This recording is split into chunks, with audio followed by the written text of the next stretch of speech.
Papa, you know how you always wanted me to be a culture vulture? I don't recall using that phrase.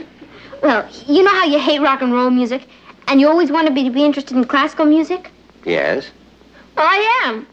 Wait a minute. You mean this morning you went to school liking rock and roll, and this evening you came home liking the classics? You must have left out the middle part. That's the surprise. I tried out for the school orchestra and I made it. They're going to give me an instrument and free lessons. I'll be playing all the classics. That's wonderful. I had no idea you were interested in music, Patty. She isn't. I've heard her sing. I can't tell you how delighted I am. You know, you're really a chip off the old block. You know, I worked my way through college playing the piano. Boy, that's wonderful. We can have our own little musicales around here. Kathy can play the violin, I'll play the piano, and what's your instrument? I brought it home. I'll go get it. Patty didn't mention a thing to me about this. I guess she wanted to surprise me. Well, I'm more than surprised. I'm thrilled. There's going to be a whole new atmosphere around here. Here it is.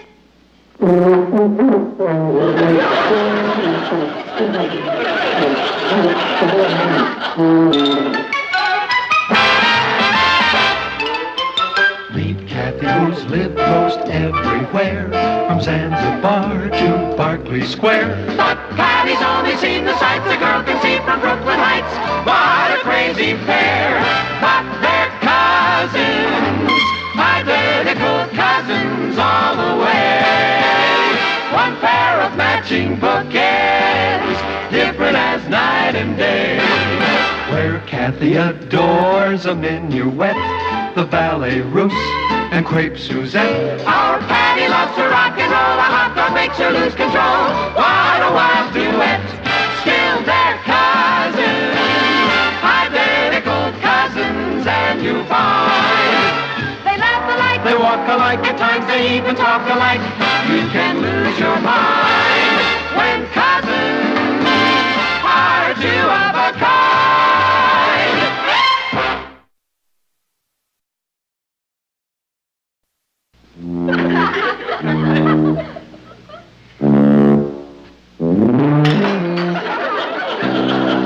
Excuse me.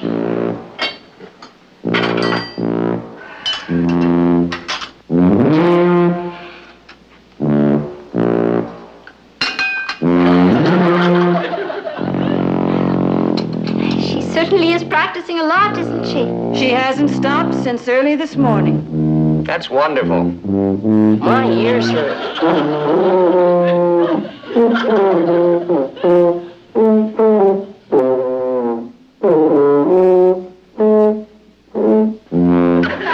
I'm not a musician, Martin, but isn't she playing a lot of wrong notes?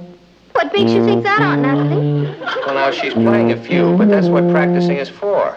So you can learn wrong notes? Well, it wouldn't hurt you to study an instrument.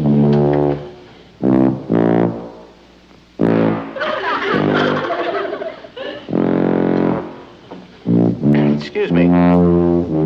Can I get you something, Martin? No, I'll be right back.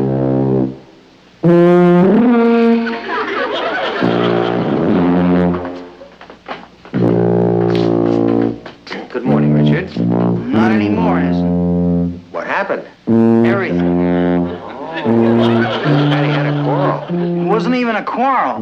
She interested in some other guy? With some other guy, I could handle it. I lost her to a tuba. I don't understand. Patty suddenly got this thing for long-haired music. Since she joined the school orchestra, she's got that silly tuba wrapped around her all the time. Sorry, Richard. I'm afraid I'm on Patty's side. I'm delighted that she's taken up a musical instrument. You want your only daughter to be a tuba player? I hardly think it's going to be her life's work. Well, look at it this way, Richard. You've lost her to Mozart. It's bigger than both of you. Martin? Gee, I thought maybe you'd be on my side, Mr. Lane. Sorry, Richard.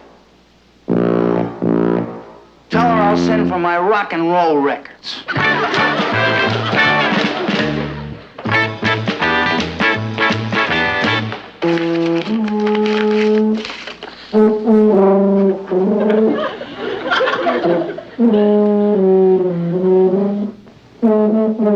Patty! Do you think you could stop that for a little while? been trying to write a letter. You mean music bothers you? No, music doesn't, but... Pat, you haven't stopped playing that thing all week. Well, how am I going to learn if I don't practice? Could you go somewhere else and practice? Where? How about Chicago? I thought you liked music. Listen to this.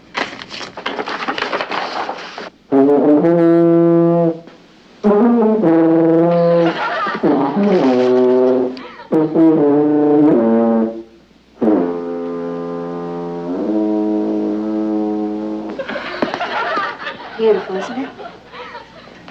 Handel. Oh, I'd recognize it any place. Thank you. You know, Kath, Papa was sure right. I always thought long-hair music was a drag. But, boy, it really lifts you. You mean playing that lifts you? Not so much what I'm doing now. It's what I'm going to do. I've decided to give concerts on the tuba. Oh, that will be a novelty. I'll be the only woman tuba player in the world. We'll play everywhere. London, Paris, the Bronx. Posters will simply say, Patty Lane and her tuba. The theaters will be sold out as soon as we're announced. Of course, it would be a lonely life. But it's all worth it.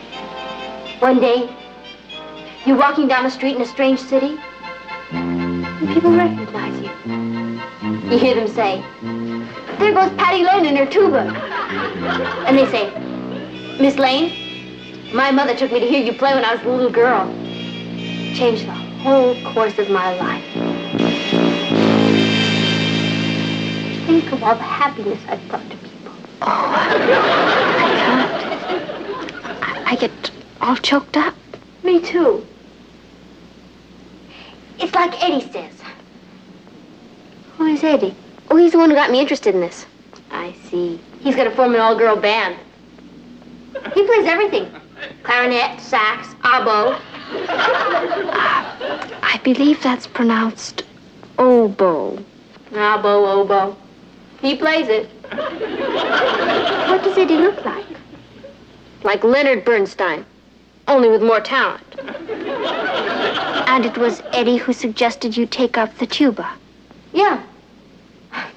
I guess there aren't too many girl tuba players around. Well, back to culture.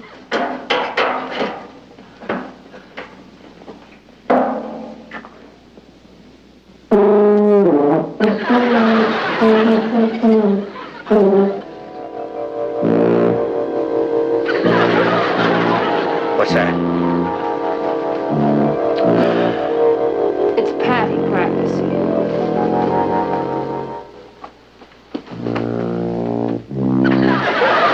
After midnight.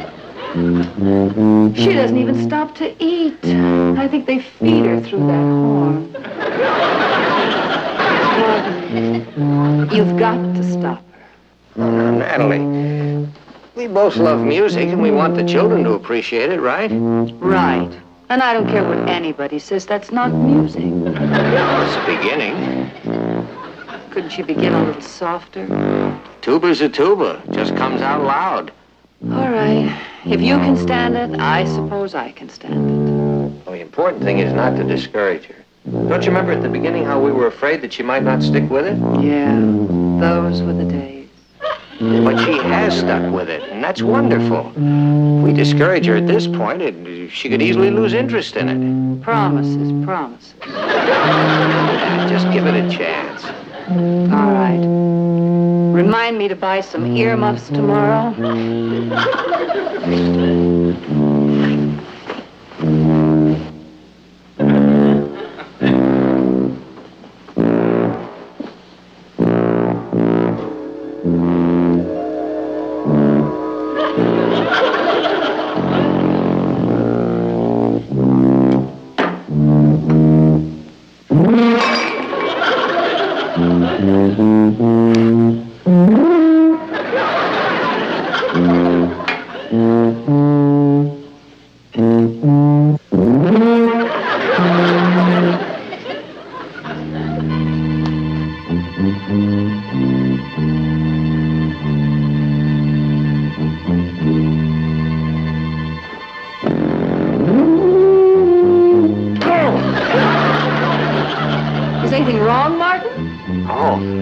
No. Can't you sleep? Oh, sure. I was just enjoying the music.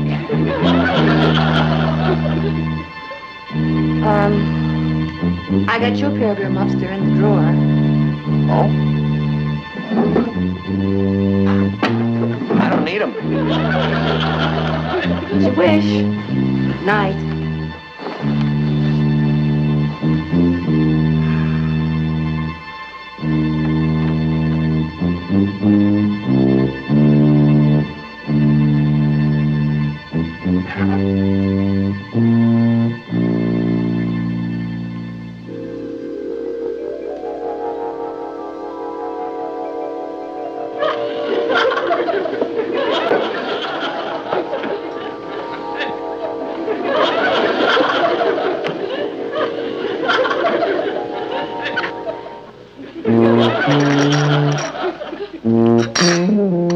Natalie, Yes, dear? that coffee's from the bottom of the pot.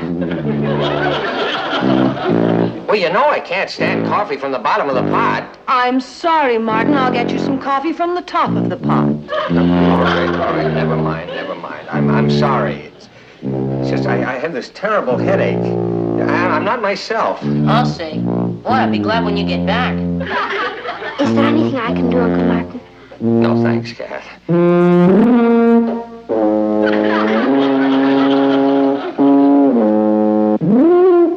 There's nothing anyone can do. Listen, let's go out. I'll take you to the movies. Darling, we've been to the movies every night this week. There's a concert at the Lincoln Center. Why not? No music, please. All right, then let's go to the movies. If there's anything in town left to see. I wish she would get that passage right. It doesn't go that way. I mean, if Beethoven had wanted it played that way, he would have written it that way, right? That does it. The rest of you wait here. I don't want to embarrass Patty. Of course.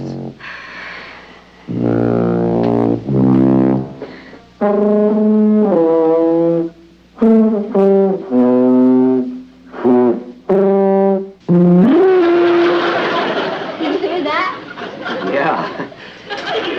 I'd like to talk to you, Patty. Oh, sure. Go ahead, Papa. Can't you put that thing down for a minute? Oh, sure. You know, I'm so used to it, I forget I'm even wearing it. Thank you. Let's sit over here. Sure.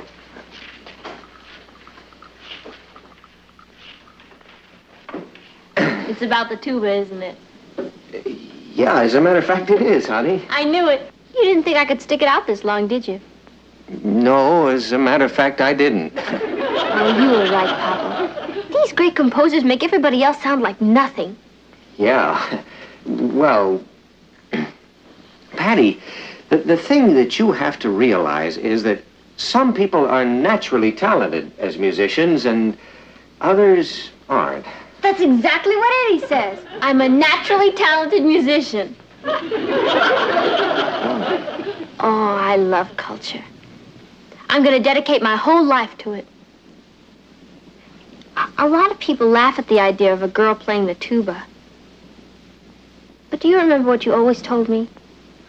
It doesn't matter what you do, as long as you do it as well as you know how. Did I say that?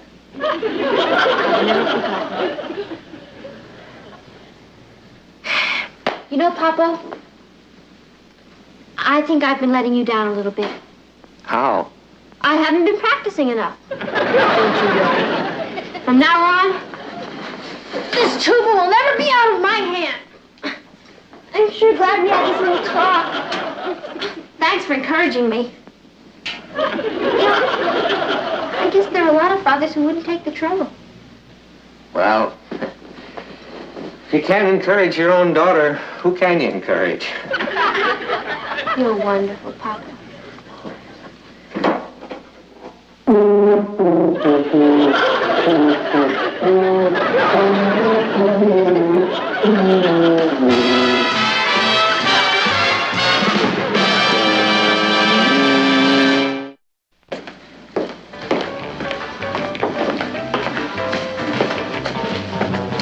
hear Eddie's going to announce who he's picked for his all-girl band. Yeah. We should be hearing any day now. Why don't you try out for it, Kathy? I heard you play the piano, and you're great. Thank you, Molly. But I'm afraid I haven't time. I'm involved in too many other projects. Well, we'll miss you. You sound as if you've been picked already. Well, let's face it, there aren't too many girl tuba players around. Kathy? Maggie? Molly? Patty, I didn't recognize you without that horn wrapped around your neck. Well, if it isn't the king of rock and roll. Patty, can I talk to you for a minute?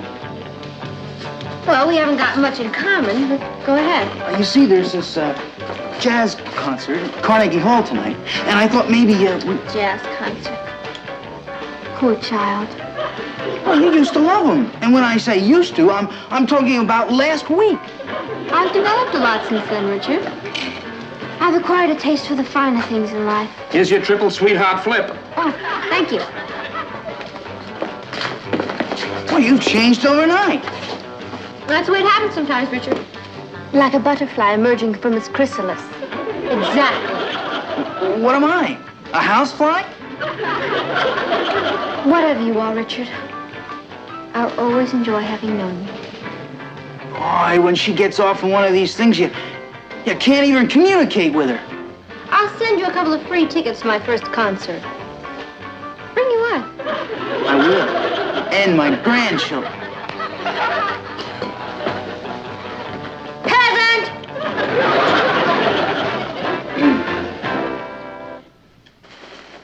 Hurry up, Natalie. She's going to start again any minute. Won't you take me with you? Please? I'm really sorry, son, but you have school tomorrow. Are you going out? Yes.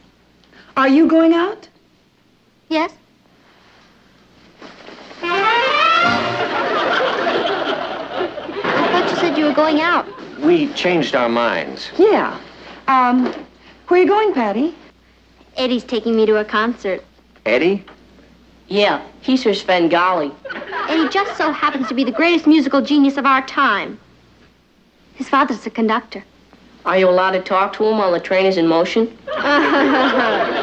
How long have you known Eddie? 2 weeks. Oh, but it seems like I've known him all my life. He's taking me to hear Shostakovich tonight. Honey, I think that's pronounced Shostakovich. We'd like to meet Eddie. Oh, you're going to? He's coming by to pick me up in a few minutes. You know, we haven't seen Richard around here lately. Oh, Tin Ear. He wouldn't even know who Shostakovich is. That's Shostakovich. You know, I'm really very disappointed in Richard. He just hasn't developed intellectual-wise. That's Eddie. Hasn't he got a musical ring? Mom, could you fix your hair a little bit? And Papa, straighten your tie, And you... Oh. We could wait in the garage if you'd rather. No. Well, you're all right. I just want you to make a good impression on Eddie. He's so sensitive. I'll go let him in. I think you could call me a fair and reasonable man. Of course you are. Well, I haven't met this Eddie yet, but I hate him. I can't stand it. And I'd like you to meet my parents. This is Eddie Blake. Hello, Eddie. It's nice to meet you. As my father, Carl Blake, the famous orchestra conductor, always says, pure tone is no accident. Does he really? Patty tells us you're quite a musician. Yes, I'm very good, actually.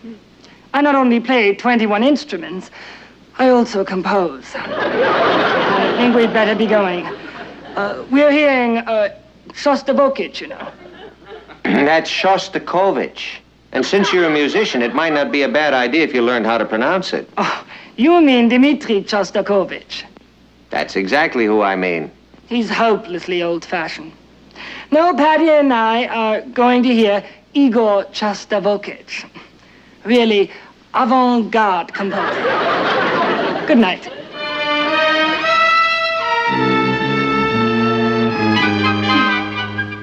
Addio.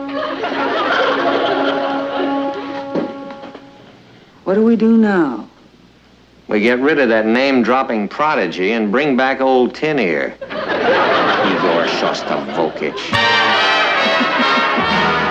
Richard, Mrs. Lane, and I certainly appreciate your coming over here.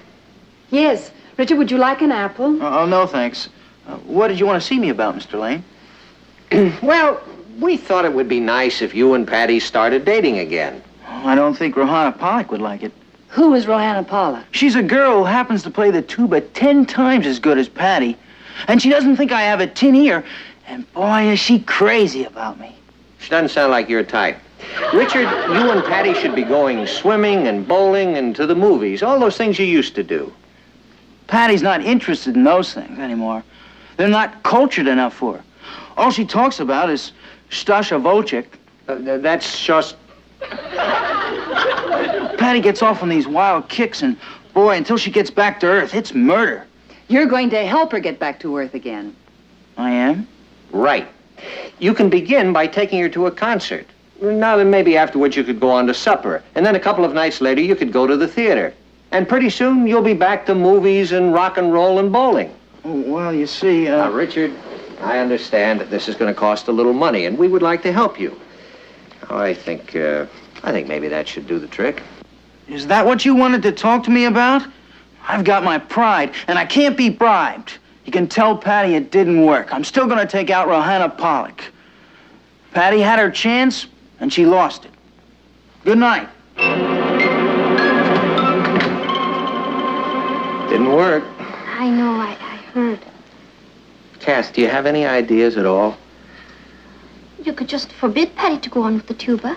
No, I can't. You see, I encouraged her to take up an instrument, and I've always preached to her how important it is to practice.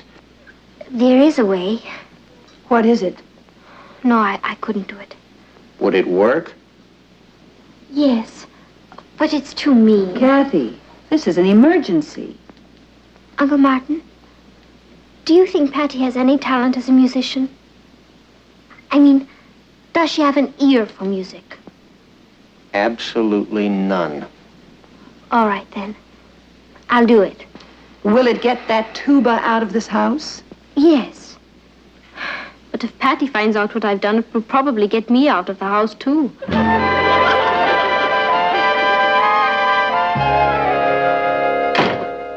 She's here.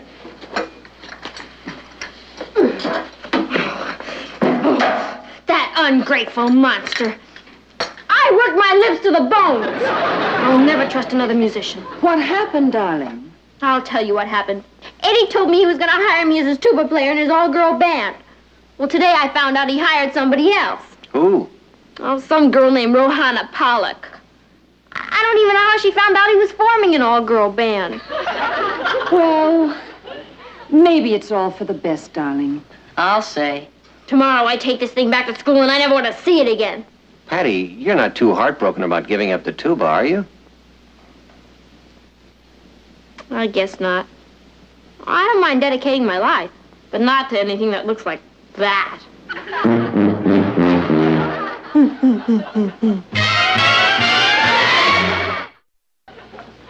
Gotta go now. Where are you going, Patty? Bowling with Richard. With Richard? Oh, is that on again? Yeah. It seems he was going with this Rohanna Pollock, and now she's so busy rehearsing he never gets to see her. Bye. Boy, talk about killing two birds with one stone. It worked. It certainly did. I can't tell you how grateful we are, Kathy. You know, actually, Patty's idea about being in the school orchestra wasn't a bad one. As a matter of fact, I tried out for it myself today. Oh, boy.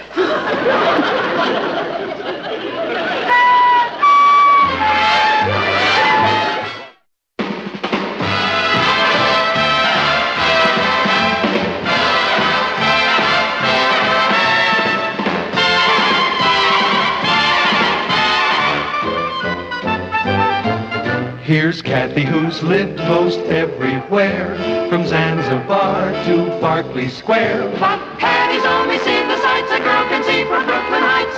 What a crazy pair. But they're cousins, identical cousins, and you'll find they laugh alike, They walk alike, at times they even talk alike. You can lose your mind when cousins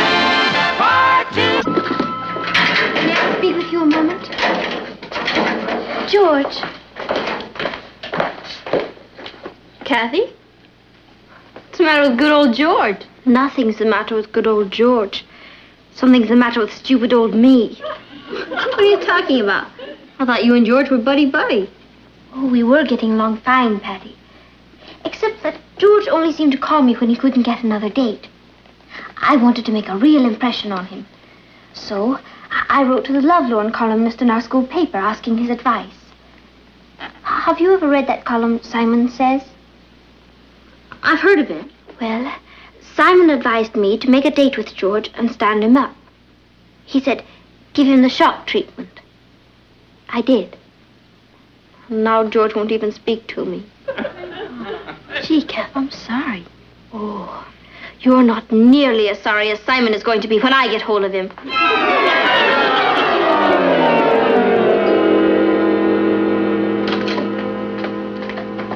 Hi, Pete. Hello, Simon. Here's your mail. It's been piling up.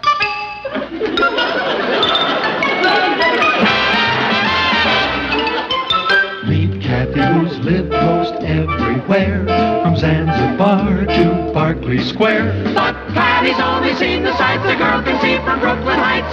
What a crazy pair, but they're cousins, identical cousins all the way. One pair of matching bookends, different as night and day. Where Kathy adores a minuet, the ballet russe, and crepe Suzette. Our Patty loves to rock and roll, a hot dog makes her lose control. What a wild duet, still they're cousins, identical cousins, and you find they laugh alike, They walk alike, at times they even talk alike. You can lose your mind when cousins are two of a kind.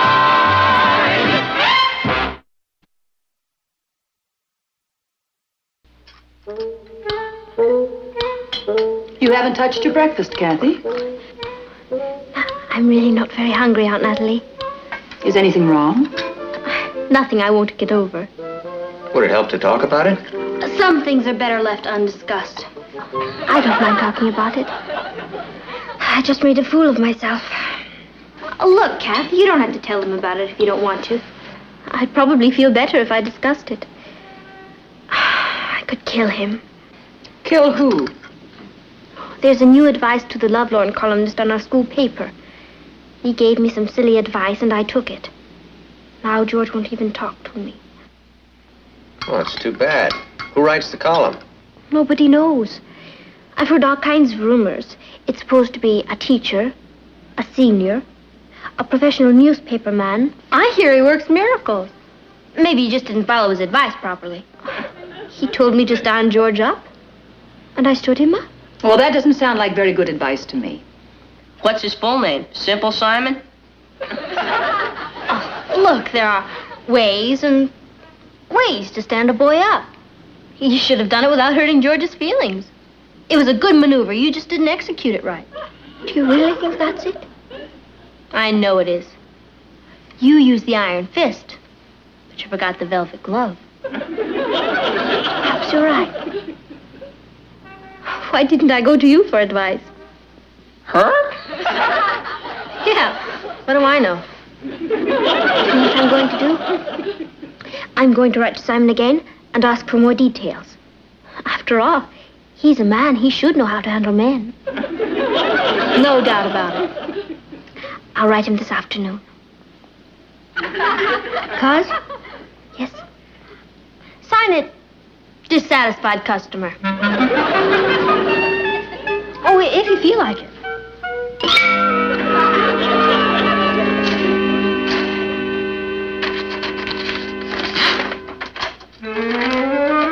Dear dissatisfied customer, if your boyfriend has stopped talking to you, it's a very healthy sign. You've got him all stirred up. Simon says to let him see you out with another boy, and he'll come to his senses. From then on, he'll be eating out of your hand. That doesn't sound right to me. Sounds great to me. It's the old jealousy bit. It never fails. But George is very honest. I don't have to play games with him. Kathy, I think Simon knows a lot more about men than you do. I suppose you're right. I'll give it a try. You won't be sorry. Where's Kathy? She's in her room crying. Crying? What happened? She had a fight with George last night. About what? Well, Kathy went to the shake shop with Harold, and George saw them there, and instead of getting jealous like he was supposed to, he told Kathy he was glad she had someone to take her out, and he decided to go steady with Audrey. I don't understand it. Kathy was so fond of George. Why did she go out with someone else? I think it was something she read. Simon Says strikes again. Excuse me, I think I'll go check and see how Kathy is.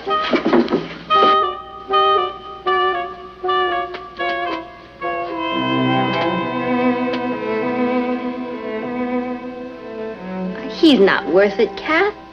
He didn't even know enough to get jealous. Who needs him? I do. Patty, I want you to do something for me.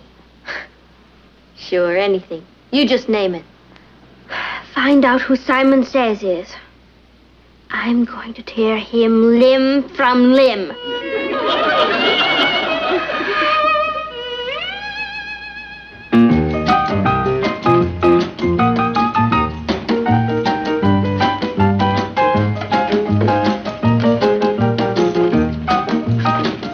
One triple sweetheart flip, one double-decker delight, one rainbow nightmare, and one chocolate soda. Are you sure you won't have any dessert? No, not right now, Sammy.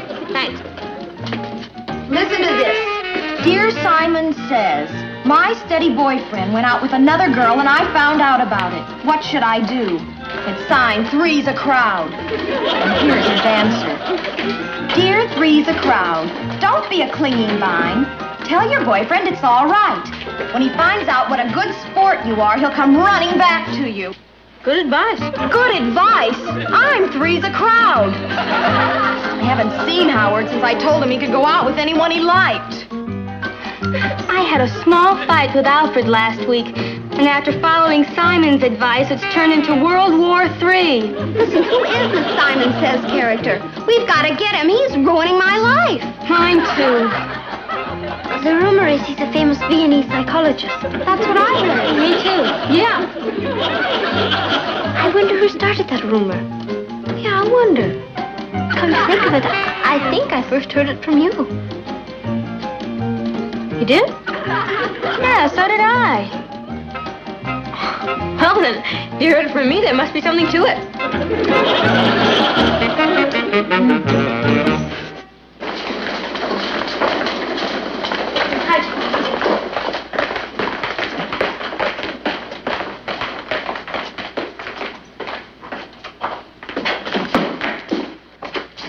You're late. Ooh.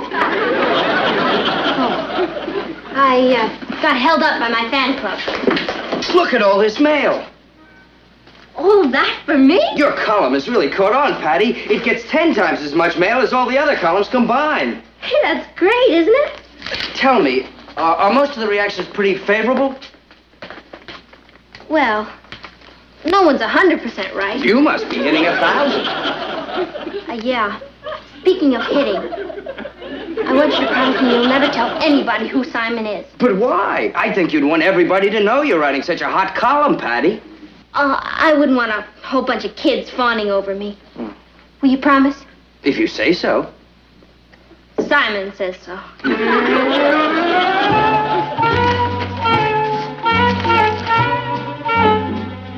Listen to this. Dear Simon Says, I am a teenager. I've been going with one girl and she's a doll, but she's possessive and jealous. Please advise me. Signed, Stuck. He's stuck, all right.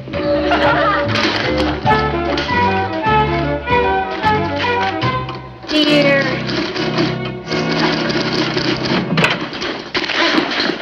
Stuck. We want Simon Says. What do you want him for? Just tell us who he is. We'll take care of the rest. I'm sorry, Kathy, but we're not allowed to give out that information. How many men work on the staff of the Bugle? Oh, I don't think he's a regular staff member. At least, I've never seen him. Please, I want to know where to get in touch with him. So do I. Where is he? For gosh sakes, will you take it easy? Take it easy. We're being destroyed by this maniac. Oh? I tell you what, I'll have a heart-to-heart talk with him. Well, you'd better do it fast. My boyfriend Alfred wrote in asking him how much money Simon thought he should be making before he got married. Simon advised him to join the Merchant Marine, and he did. That was Alfred? What was Alfred? I mean, that's Alfred, always running off somewhere. Well, he wouldn't have run off if it hadn't been for Simon Says. We want him. Calm down. I'll report your complaints and get back to you. You'd better. If you don't do something about it, we will. Let's go.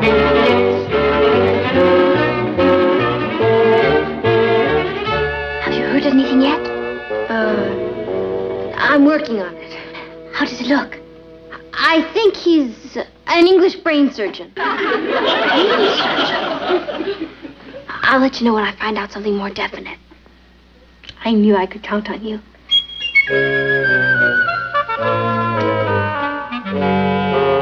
Well, congratulations on your happy fan club. Can't win them all.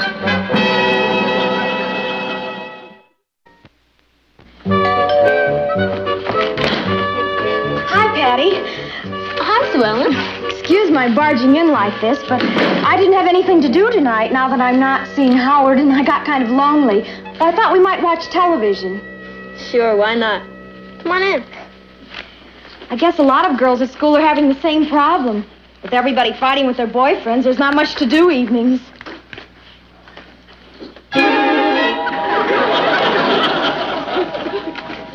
Welcome to the club. Hello, Sue Ellen. Hi, Kathy. So, he got you too, hmm? Yes, I was just shot down in flames. We've got to do something about Simon. Ever since he started writing his column, every one of us has broken up with her boyfriend. If we don't get him, we're all going to turn into old maids. Well, you don't have to take his advice, you know. It doesn't matter whether we do or not. Our boyfriends are taking it. Looks like you're the only one not having any trouble. You know, good old easygoing Richard. Excuse me. Hello? Hi, Tommy. Tommy? Oh, no, I'm afraid I can't. Why don't you call Alice? Oh, you don't? Well, I'm sure everything will work out. Yeah. Okay. Bye, Tommy. Sorry, Alice. The nerve of him, calling to ask you for a date. Well, he said since he's not seeing you anymore... Excuse me. Hello? Hi, Alfred. Alfred? No, I can't. I'm busy tonight, Alfred. Why didn't you call Maggie? She is not. She's a great girl. I'll see you in school tomorrow, Alfred. Bye. Boy, what'd you do to him? He's sure mad at you. I followed Simon's advice. You did? What name did you write to Simon under? Troubled spirit. Why? Oh, just curious. Excuse me.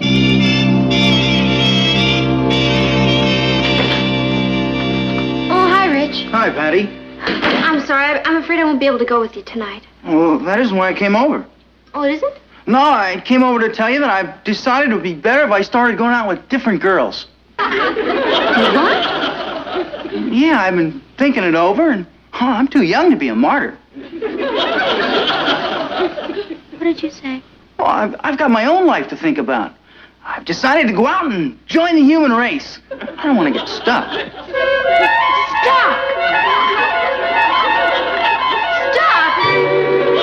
What?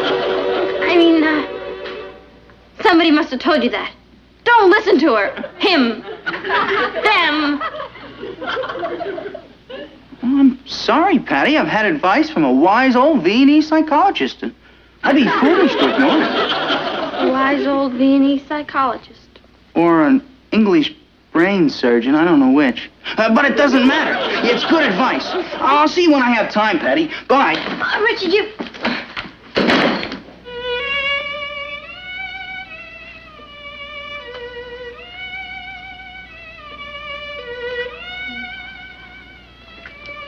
We've got to put a stop to Simon Says.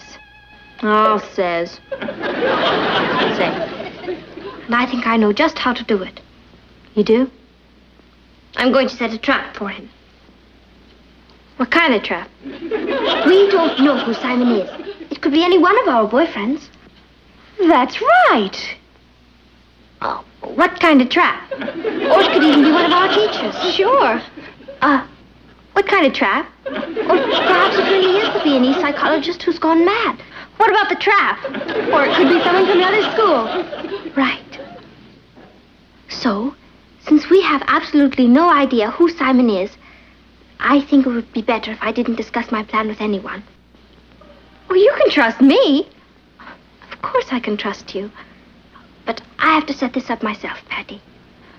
Can't you tell us anything about the trap? I can tell you one thing. Yeah? It can't miss.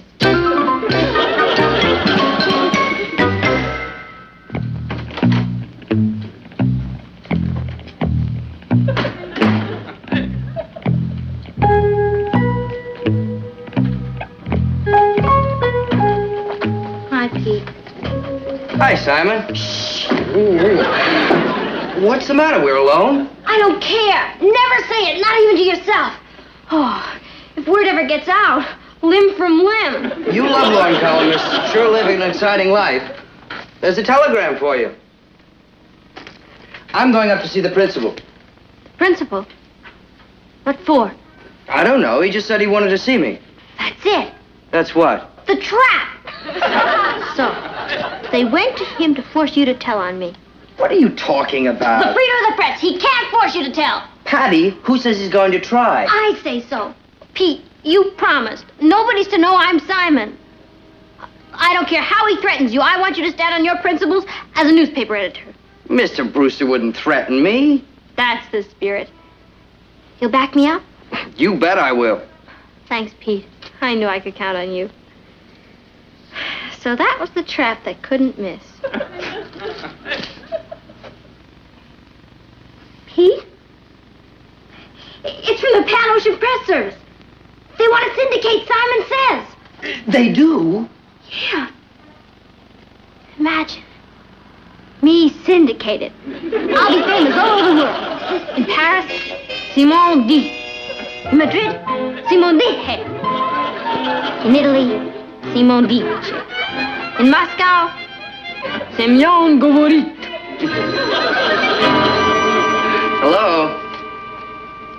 Who?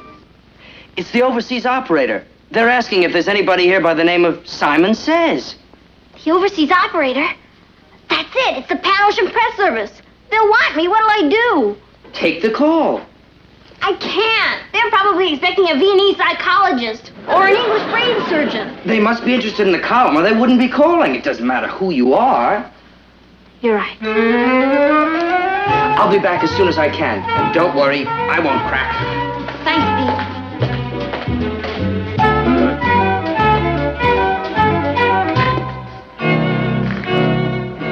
Hello? Yes? Yes, it's Simon Says. I cannot hear you, operator. Could you speak a little louder? We got him. It's London calling. Are you still there? I am here, operator. Who is calling? It's the Pan Ocean Press Service calling. Mr. Blodgett. Do hold on, won't you? He's ready. Take over. Hello, Hugh Blodgett here in London. Simon Says here in America.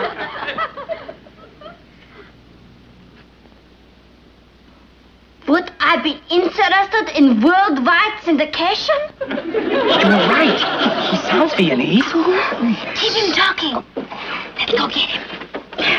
Oh, I'm so sorry I couldn't find Patty. Yes, sure, he's second missing all the fun.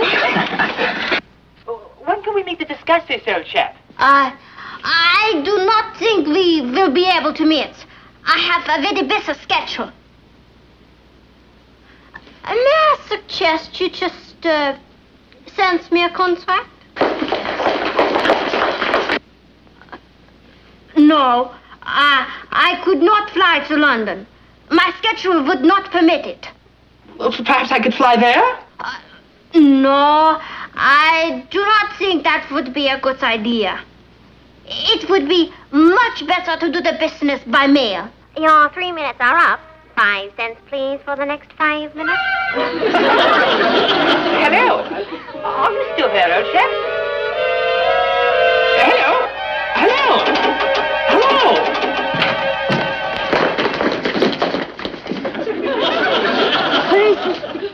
Where's who? Simon Says. Was a man in here just using a phone? Was that Simon Says? Oh, he just ran out of here. Oh, what did he look like? Well, he was about 6'4", gray bushy hair, and a monocle. He looked Viennese. Oh, he slipped by us. It's all right, Simon. Mr. Brewster didn't even ask me about your identity. He just wanted to talk about the anniversary. Helen. You think I'm really... Look, it was all in fun. I was only trying to help you. Where's your sense of humor? Simon says help. Hello? Howard? This is Patty Lane. Yeah. Howard, I know about the fight you and Sue Ellen had. You see, really, it was all my fault. How? Go on, tell him. Howard, you want to laugh? I'm Simon Says. Not anymore, you know.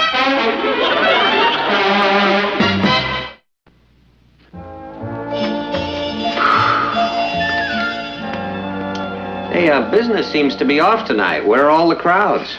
Back with their boyfriends where they belong. Oh, I see. I understand you're not in the columnist game anymore. That's right. I've been demoted to selling want ads. They have a new Simon Says. Who is it this time? I hear it's one of the teachers. Well, you'll have to go some to replace you. I know how to handle boys. I guess I'm just no good at advising others. Where's Richard? Oh, him? I guess I advised myself out of Richard, too. I wrote to the new Simon Says about it. You know what he said? Stay home and forget it. I'm leaving now.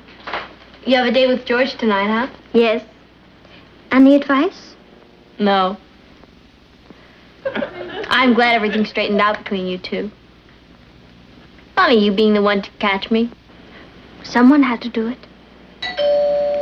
That must be George.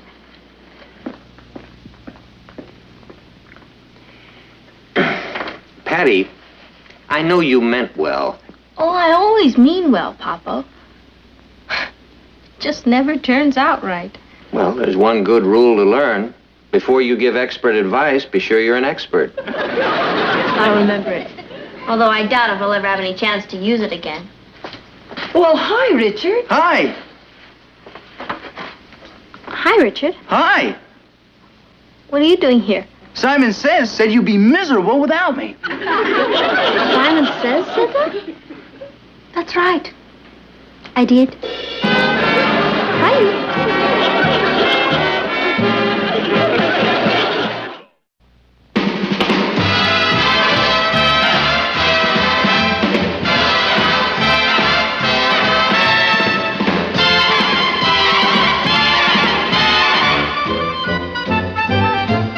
Here's Kathy, who's lived most everywhere, from Zanzibar to Berkeley Square. But Patty's only seen the sights a girl can see from Brooklyn Heights. What a crazy pair, but they're cousins, identical cousins, and you'll find they laugh alike, They walk alike, at times they even talk alike. You can lose your mind when cousins are. Congratulations.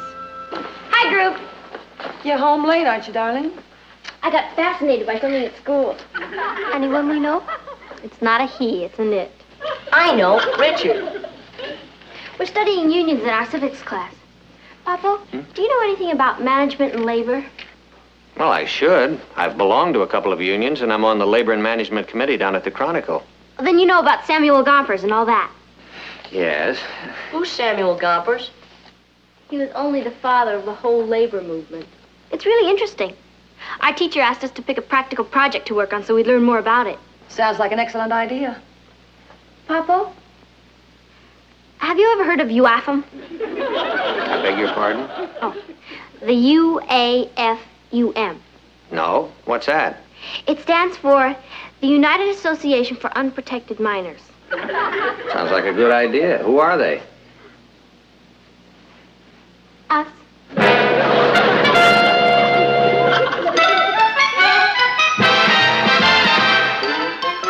Meet Kathy, who's lived most everywhere, from Zanzibar to Berkeley Square. But Patty's only seen the sights a girl can see from Brooklyn Heights. What a crazy pair, but they're cousins, identical cousins all the way. One pair of matching bouquets, different as night and day.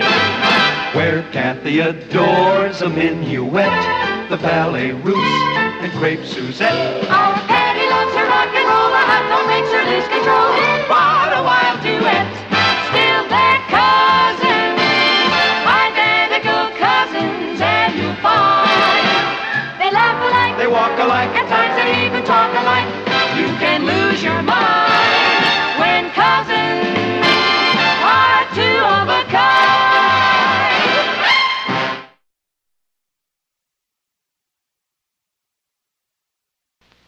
Patty, you're not serious about forming this union, are you? I certainly am, cousin. What do I need a union for? I'm just a kid. I'll tell you what you need a union for, kid. How much is your allowance? 50 cents a week. How'd you like 75? I need a union. You don't need a union to deal with your own family. They give you everything you want. Oh, sure. But this way we'll have more strength. Now when they give us something, they're doing us a favor. Once we're unionized, they have to give us what we want. Patty, I have a feeling there's disaster ahead. Will you stop being a worry bird and leave everything to old Patty? How soon do I get my 75 cents, old Patty? Immediately. We're going to call a meeting of labor and management. We're here as a grievance committee for the UAFUM. Oh? What's your grievance? Kathy's father has just sent her an increase in her weekly allowance. I feel it only fair that I should have an increase, too. When she says I, she means we. Oh, yes, I'm speaking for the entire membership. Well, as management, your mother and I feel we should point out that being the member of a union carries its obligations as well as its privileges. We understand that, Papa. Patty, do you feel you really need a union? Well, certainly. Everybody's unionized today. It's kind of a status symbol. I don't really think it's necessary, Patty. Papa, it's part of the American way of life. What do you think, Martin? Well, I suppose it can't do any harm. Then we get the raise in our allowances? Oh, I didn't say that. Oh. I don't see why Kathy's increase should affect you and Ross. What's the matter? Have you got something against collective bargaining? Oh, no, of course not. Papa, this is our first time at it. It'd be terrible for us psychologically if we lost. I must say I've never heard that argument used before in collective bargaining. But I'm sure it's just because nobody's ever thought of it. Well, all right. You have your increase. Did I tell you? It works.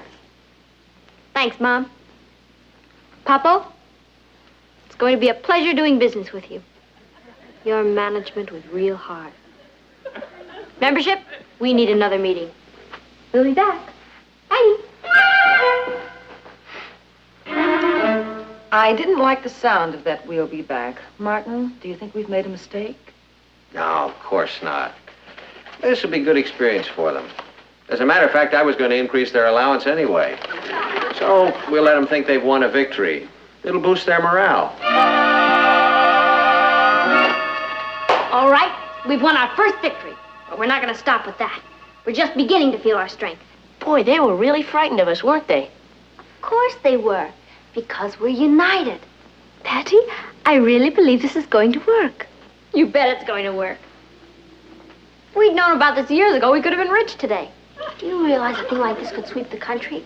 We could organize all the kids in America. And charge them dues. Say $1 a month. Even if we only got 1 million kids in, that's $1 million a month. Maybe we better concentrate on us first. We've already gotten what we want. Are you kidding, Kathy? We haven't even started. Oh, what else do we need? Fringe benefits. Oh.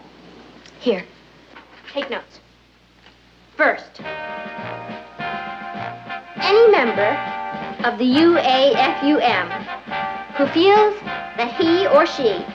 Patty, you call these fringe benefits? Yes, sir. The members of the UAFUM feel they're just demands and therefore we're entitled to them. You all in agreement on this? Yes, sir. Yes, sir. It sounds unanimous. Well, I have some news for the UAFUM. We have our rights, I'm and our gonna give demands you are what you reasonable, want. and we won't take no for an answer. If you think that we're...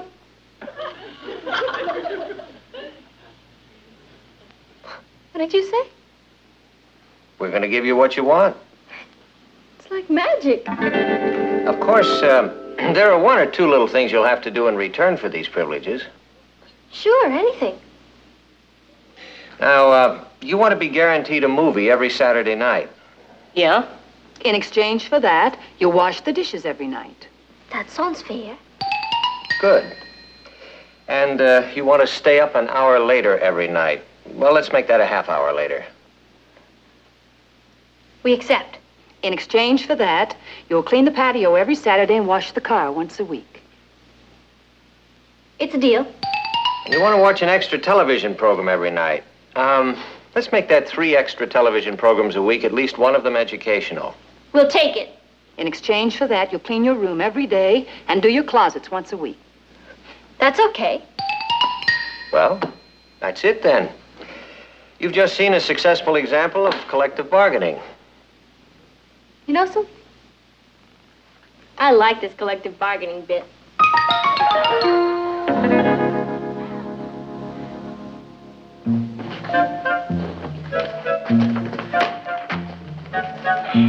Boy, this is real manual labor. Why don't we form a union?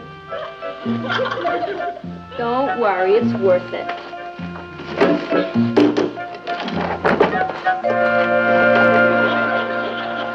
What's the matter with you? I am beat. I can't clean my room every day. It'll kill me. Think of all the benefits you're getting. What benefits? I've been working so hard I wouldn't know a fringe benefit if it came up and hit me in the face with a wet towel. Are you sure Samuel Gumper started this way?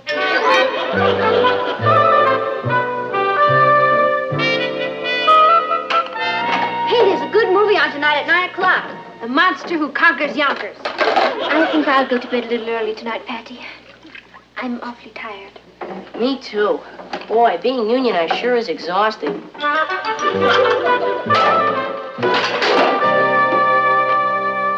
You know, I think this is the easiest week I've had in years, and I feel a little guilty about it. The children have been wonderful.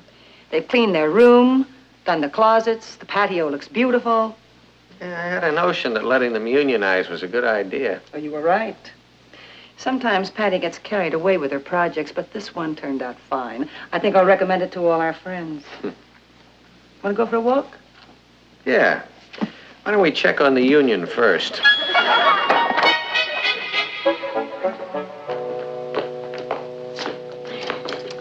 Well, looks like you're doing a very good job.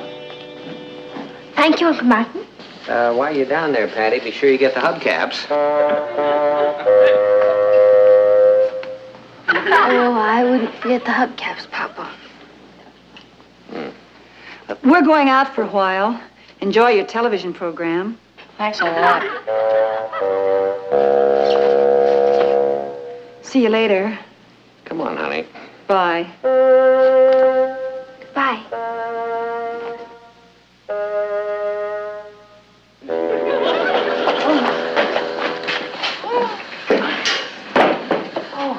I think my back's broken. Move over. Patty, I don't think this union idea was so hot. We've never had to clean a patio before. We never had so many privileges before either. But what's the good of it? We're too tired to take advantage of any of them. You know something, Kath? You're right. I think we've been outmaneuvered. We've been turned into slaves. I just want to tell the kids that we're leaving. The patio looks beautiful. Yeah, you're really doing a bang-up job. You know, after your rest, maybe we could sit down and do some more negotiating. Well, we're off to play a little golf. I hope you enjoy your movie this afternoon. Oh, today's the day you do your closets, isn't it? Well, I'll check them over when I get back. See you later. Bye. Patty, please don't do any more collective bargaining. I'm exhausted now. Don't you worry. I got us into this. I'll get us out of it. Tomorrow's another day.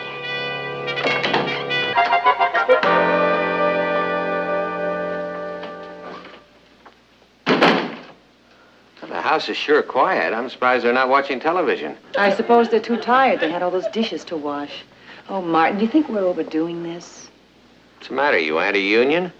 Well, they have been taking it very seriously. Well, I meant for them to take it seriously.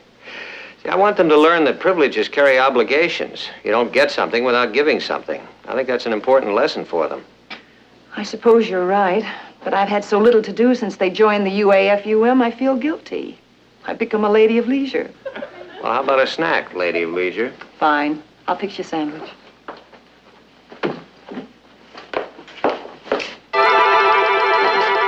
Look at this. What a mess. Looks like they haven't laid a finger on it. What do you think happened? I don't know. We better call a meeting of the Labor Relations Committee. All I know is we had an agreement and you broke it unilaterally. What does that mean? It means you were supposed to have washed the dishes. We want automation. Automation? That's right. An automatic dishwasher. Well, we're not getting a dishwasher. That was not part of our agreement. Maybe not. But we figured out that we're putting in too many hours. We don't even have enough time for our fringe benefits. There aren't enough hours in the day. We could cut school. I have a better idea. You could cut out television. Oh, no. We already won that as a fringe benefit. You can't take it away from us. And we want a 5-day week. Yeah. We work hard at school all week. We want Saturday and Sunday to rest. What about cleaning the patio? We won't use the patio. What about the dishes? We'll eat off paper plates. I see. Now do we get the dishwasher? No, you don't. Well, then I guess the meeting is adjourned. Membership?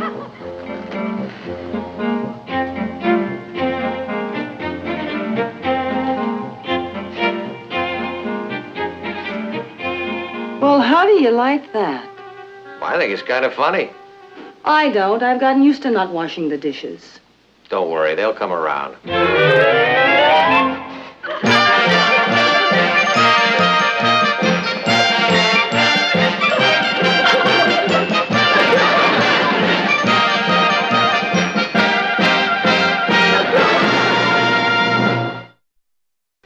Do you realize that they have been parading up and down the block with those signs all morning? I think it's kind of funny. I don't. I want you to stop them. Well, there's one way to stop them, but it's a little drastic. Let's do it. Boy, you should have seen the crowd we collected. It was quite exciting. Yeah, people want to donate money. You should have taken it. Taking it. That's right. As of now, your allowances have been cut off. No work, no pay. However, you can reinstate our old agreement and go back to work. Without a dishwasher? without a dishwasher. I have to have a meeting of the membership. Excuse us. Everyone in the UAFUM, follow me. It worked. We haven't had their answer yet. Don't worry, they can't get along without their allowances. There's no point in going on, Patty. We put up a good fight, but we lost. What, are you some kind of quitter? I am. Before I joined this union, I was getting 50 cents a week. You shot me up to nothing. I have a lot of heavy expenses. Let's not panic. Look, we can hold out a lot longer than they can. On what? On our $30 emergency strike fund. Oh, boy! Do we have a $30 emergency strike fund? You bet we do. That's great. I've saved up $30 and... You wouldn't do that to me. Now, look, Ross, it's only a temporary measure. You'll get your money back as soon as we renegotiate our contracts. Patty, you can't take his money. I'm not taking his money. Our treasury is borrowing it. It's for a common cause, isn't it? Sure, the cause is coming, but the money is mine. That money could last us 2 months. They can't hold out that long. What do you say, Ross? I say I've never been in a union before, and this whole thing is getting me very nervous. Come on, Ross. All for one and one for all. You mean like the Three Musketeers? Exactly. No. Okay. Thanks, Ross. We've got him right where we want him. Or vice versa.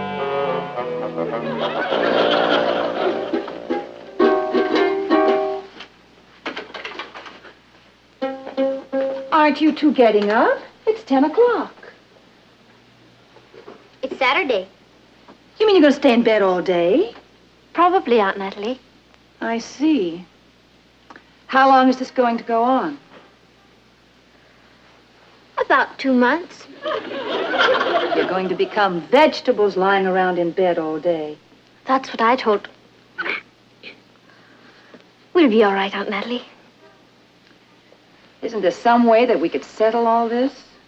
I mean, it's the first time we've ever had any union trouble around here. Our grievance committee is willing to negotiate. All we want are our rights. Your father and I think that we're right. We think we're right. I see. Well, good luck. Mom, you understand there's nothing personal in all this. Of course not. It's strictly management labor. Labor, management. Do you know something terrible? What? I'm afraid my sympathies are with management. Sam Gompers would be ashamed of you. This is ridiculous.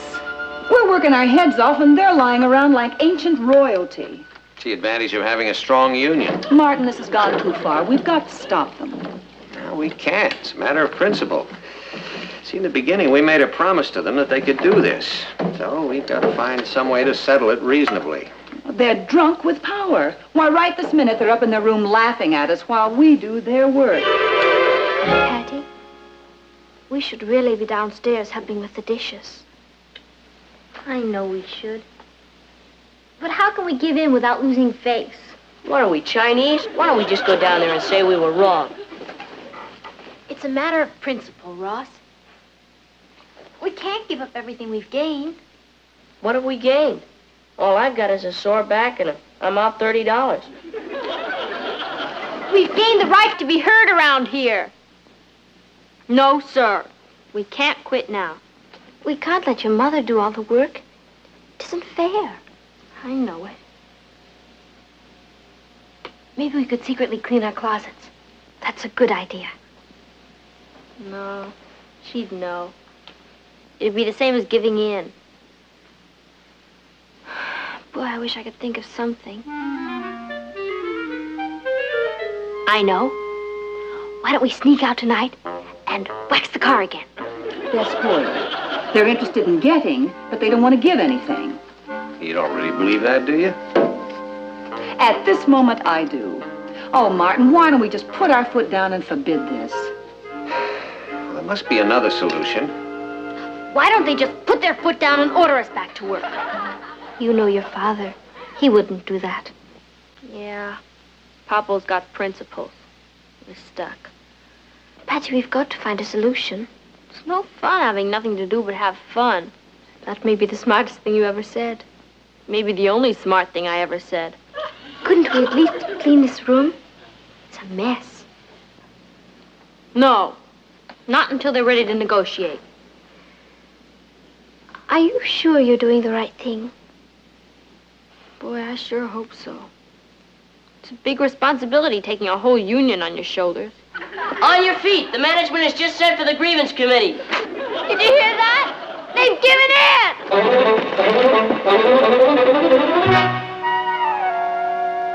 Sit down, please.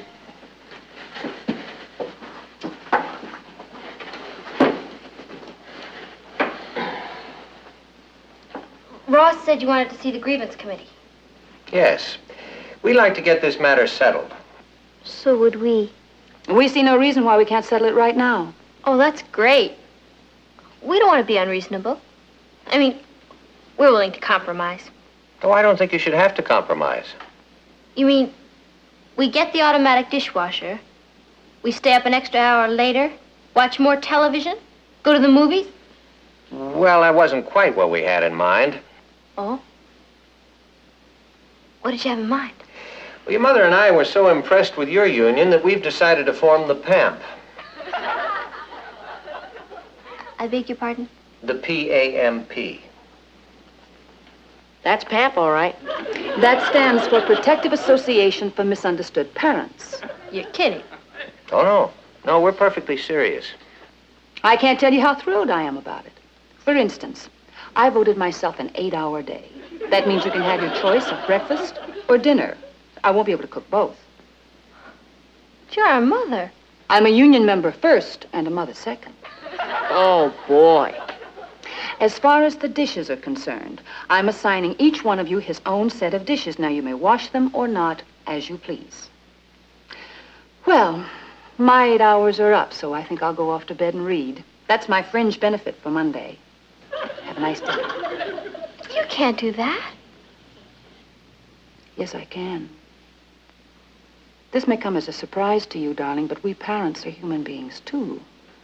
What we give you out of love, not because we have to. We like it received the same way. Don't you know how much we appreciate you and Papa? Well, there hasn't been much indication of that lately, Patty. I guess I got carried away again. I'm sorry. Could you wait a second while the grievance committee votes on something? Votes on what? I make a motion that the UAFUM be disbanded forever. Do I hear any seconds? I second the motion. Motion is seconded. All in favor, say aye. Aye. Aye. The motion is carried unanimously. You sure that's what you want? You bet it is. This is the worst mistake I ever made in my whole life. And she's made some beauties. Well, I must say that changes things. Natalie, I would like to move that we permanently disband the PAMP. Do I hear a second? I second the motion. All in favor? Aye. The motion is carried unanimously. Hooray. Boy, I'm glad it's all over. Are you? Wait until you see the dishes waiting for you in the kitchen. I don't care. Neither do I. Well, now that I'm not a union mother anymore, I suppose I'd better go start dinner. Oh, it was a nice vacation while it lasted. I'll help you, Aunt Natalie. So will I. Me too. Gee, I'm glad everything's back to normal. Yeah, let's try to keep it that way for a while, huh, Patty? Sure. But you know, Papa, in spite of everything, Oh, bit old Sam Gompers would have been proud of us.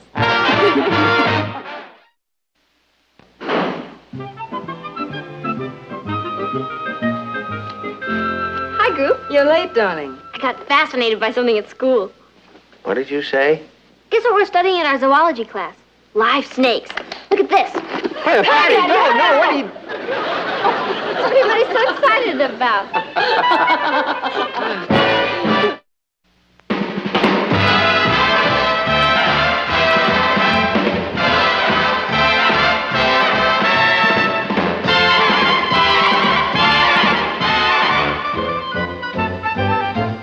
Here's Kathy, who's lived most everywhere, from Zanzibar to Berkeley Square. But Patty's only seen the sights a girl can see from Brooklyn Heights. What a crazy pair. But they're cousins, identical cousins, and you'll find they laugh alike, They walk alike, at times they even talk alike. You can lose your mind when cousins are two of a A quaint old English street. That's what everybody in school's calling me. You know that substitute teacher we have in American history, Miss McIntosh? Yes? Well, she finally got to me. She kept yakking about how spoiled kids are today and how tough the pioneer kids had to be in the old days. And I said I wouldn't have minded living in those days. And she said I wouldn't have lasted a week. And I said it would have been a ball. And I told her I could go for a whole week without using any of the modern civilized conveniences. And she said I couldn't. I'm on her side. But the whole school is talking about it. You mean you're supposed to live like a pioneer for a week? If they did it, I can do it. Times have changed, Patty. Or maybe times have changed, but kids haven't. I don't believe we're weaklings, and I'm going to prove it. I've got to uphold the honor of my generation. Boy, is your generation in trouble. Come to think of it, so's mine. When do you start? I've already started. Hello? Hi, Rich. Listen, Rich, this is very important. Do you remember last week when we went downtown to get those things for school? Yeah. What? I think you'd better hang up. Why? Because the telephone hasn't been invented yet. Oh.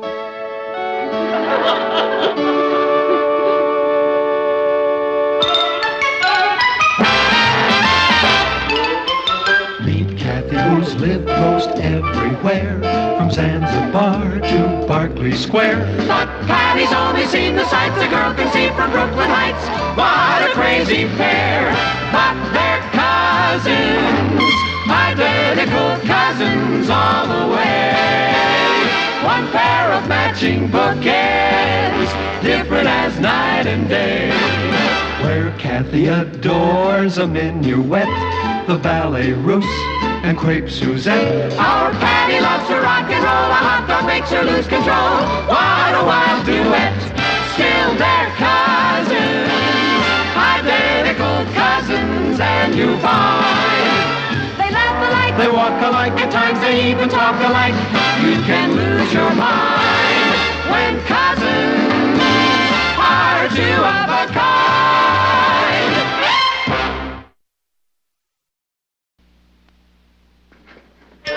Patty, what exactly did you tell your teacher? I told her that I could go for a week without using anything we didn't have back in 1800. Do you have any idea what you're letting yourself in for? Pablo, I've got to prove that kids today aren't soft.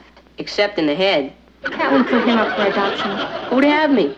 You've got a point. Patty, aren't you going to use any modern conveniences at all? If it wasn't invented by 1800, forget it. And you've agreed to do this for a whole week? That's right. I'm out to prove that Miss McIntosh is wrong. Look, if I should slip up now and then, I want all of you to remind me. Oh, we'll remind you. Okay. Oh, I forgot to tell you the big news. Coach Edwards has practically picked me to be cheerleader captain at the big track meet next Saturday. Every girl in school was after it. Congratulations. Well, I better get dressed. Richard is taking me to a dance tonight. They had dancing back in 1800. I checked. Patty? Yeah? Are you going to bathe before you dress? Of course. They did take baths in those days. Not with hot running water, they didn't.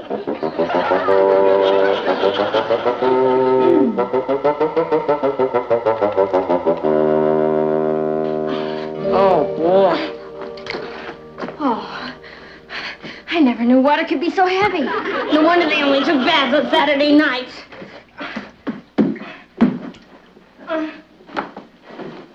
How does she get herself into these crazy situations? I don't think it's so crazy, Ross. I'm on Patty's side. I like what she's trying to prove. You know what I think? I think she's going to set us back 100 years.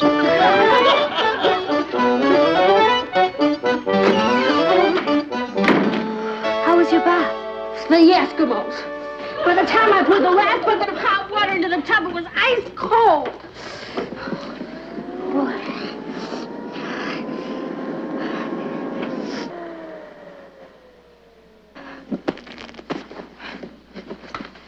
What do you think you're doing? Putting you back in the 19th century. Oh. Thank you. Oh, yeah. Thank you. How am I going to dry my hair? Why don't you rub 2 sticks together and start a fire? That's what the pioneers did. Yeah? Well, they should have used hair dryers. At least they wouldn't have gotten scalped that way. Oh, I'd better get dressed. Richard's picking me up in a... What happened to the lights? Thomas Edison hasn't invented them yet, so I turned them off. Oh!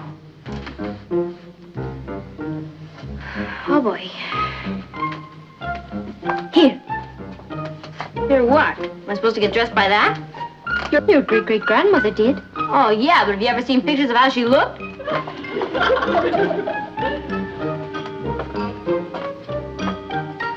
Me and I, big mouth.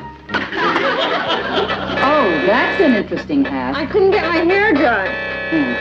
Here. Oh, there's my Lord and Master. You know, that Bela Lugosi is the greatest. Hi, Rich. Never mind the high rich. You know you hung up on me this afternoon? Yeah, sorry about that. I can't talk on the telephone for a whole week. You can't. Why not? It hasn't been invented yet. What? Look, it's a long story. Come on in and say hello to the old folks at home. Hasn't been invented yet. Now, wait a minute. Oh, hello, Mrs. Lane. Mr. Lane? Hello, Richard. Richard? Well, let's go. He has all the social graces, hasn't he? Patty, Tootie Henderson's band starts playing at 8 o'clock. I don't want to miss any of it. We'll have just enough time to make the first number. Where is that dance, Richard? Over at Danceland. It's about 3 miles from here, isn't it? Yeah, but I've got my car outside. Oh.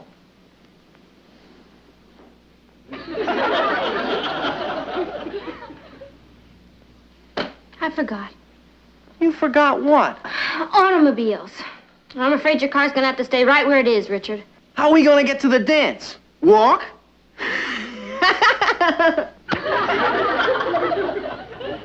He asked you a question, dear. Yeah. Richard, my boy, hasn't it occurred to you that people don't get enough exercise these days? Sure. That's why we're going dancing. Mom. Would you mind walking? Walking 3 miles to a dance? Is it because you don't want her to ride with me? My driving's improved a lot, Mrs. Lane. I haven't had an accident since Monday, and it was nothing. I mean, I got a scratched running board, but it wasn't my fault. Your car has a running board? What are you driving, Richard? An Essex. An Essex. If you're worried, I could spring for a taxi cab. Richard, Patty can't ride in any vehicle this week. Except a covered wagon. Oh, what? You mean like an automobile hasn't even been invented yet or something? Now, wait a minute. First the telephone. Come on, and Richard, I'll explain on the way. Say goodnight to the nice people. Patty, if you think I'm going to walk 3 miles to a dance, Here, you. a lazy one. You want to come in, Rich? This has been one of the most interesting evenings of my whole life. I'm sorry about the way things turned out, Rich. I didn't mind walking 3 miles to Danceland, but the 10 miles back... Patty, why do we have to leave when we got there? I told you because they were using microphones And pioneers didn't have microphones. Yeah. And now you want me to do this right, don't you? Sure, but without me. I'll see you next week when you come out of orbit and return to our time zone. You know, sometimes I think you really are an escaped Martian. Sorry, Rich. Oh, forget it. And I mean forget it. Rich. Good night. Good night. And watch out for the wild Indians. Is that you, Patty? Mm-hmm.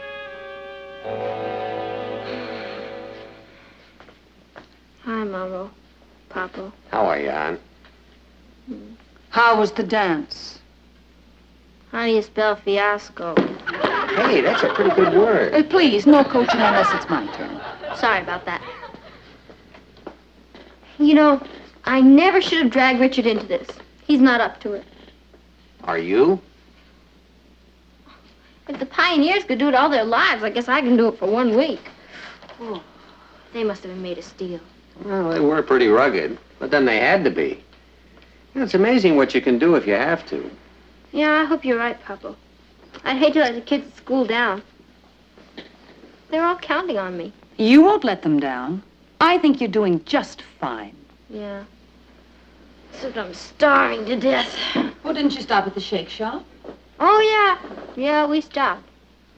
Only I couldn't eat anything. They cook their hamburgers on electric grills. And the pioneers never heard of a chocolate milkshake. Oh. You know what I'm going to do? What? I'm going to fix you a great big Pioneer sandwich, handmade, and a big glass of milk, cow-made. Thanks, Papa. Boy, they sure were losers, our ancestors. They didn't have anything. I'll tell you one thing they had. A wonderful, great, great, great granddaughter.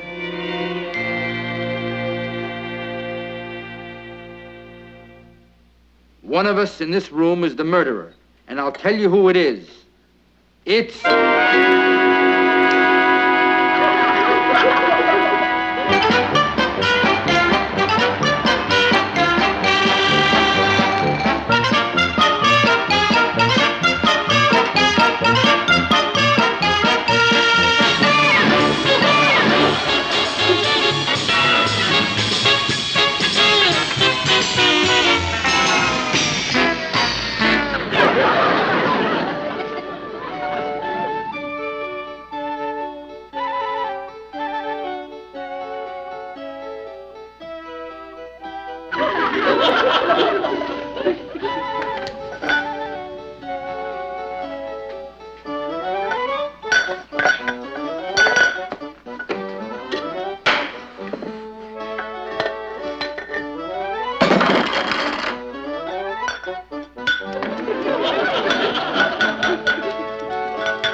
I'm sorry you're not going to the movies with us, Patty. Yeah, so am I.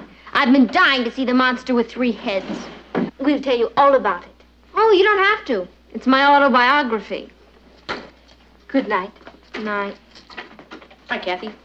Pioneer lady, you sure you don't want to go skating? I bet they ice skated. In the middle of a heat wave? Okay, see ya. Have fun. If you're going ice skating, put on a heavier sweater. Got one on a rig. We're leaving, darling. You sure you don't want to go to that jazz concert with us? I'd love to. But it'd be cheating. I don't think the pioneers went to jazz concerts. You know, we're really proud of the way you're sticking to this, honey. Oh, there's nothing to it. You know, a lot of kids would get bitter about having to take icy baths and walk everywhere and not watch television or use electric lights or telephones or go to movies or jazz concerts. A lot of kids.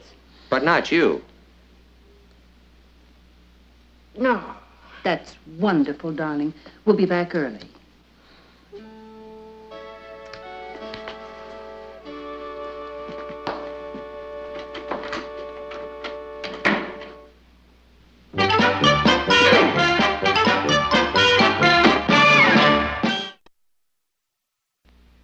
Rickety-rack, who's that racing down the track? Brooklyn, yeah! Brooklyn, yeah! She's been carrying on like that all evening. The big track meet is Saturday. What just You mean we have to listen to that until Saturday? We're on fire! What about that one? Noisy. Papa, yells are supposed to be noisy. It's up to me to give inspiration to the team. Being captain of the cheerleaders is a very big responsibility. Are you definitely captain? Well, practically, definitely. It's between me and Alice, and actually, she doesn't have a chance, poor kid. She has a voice somewhere between Ema Sumac and Louis Armstrong. Watch our team on the beam. Shake 'em, break 'em, show where they take 'em. Rah! Brooklyn! That definitely should inspire the old team. Martin, what do you think? Patty, how is Project Pioneer coming along? Oh, that. Great. I only have a few more days to go. You know, it's been fun, in a gruesome sort of way. I gotta go. Richard and I are going for a walk in the park. Oh, come home! Hey, you take care of that. She's lucky it's not the hunting season.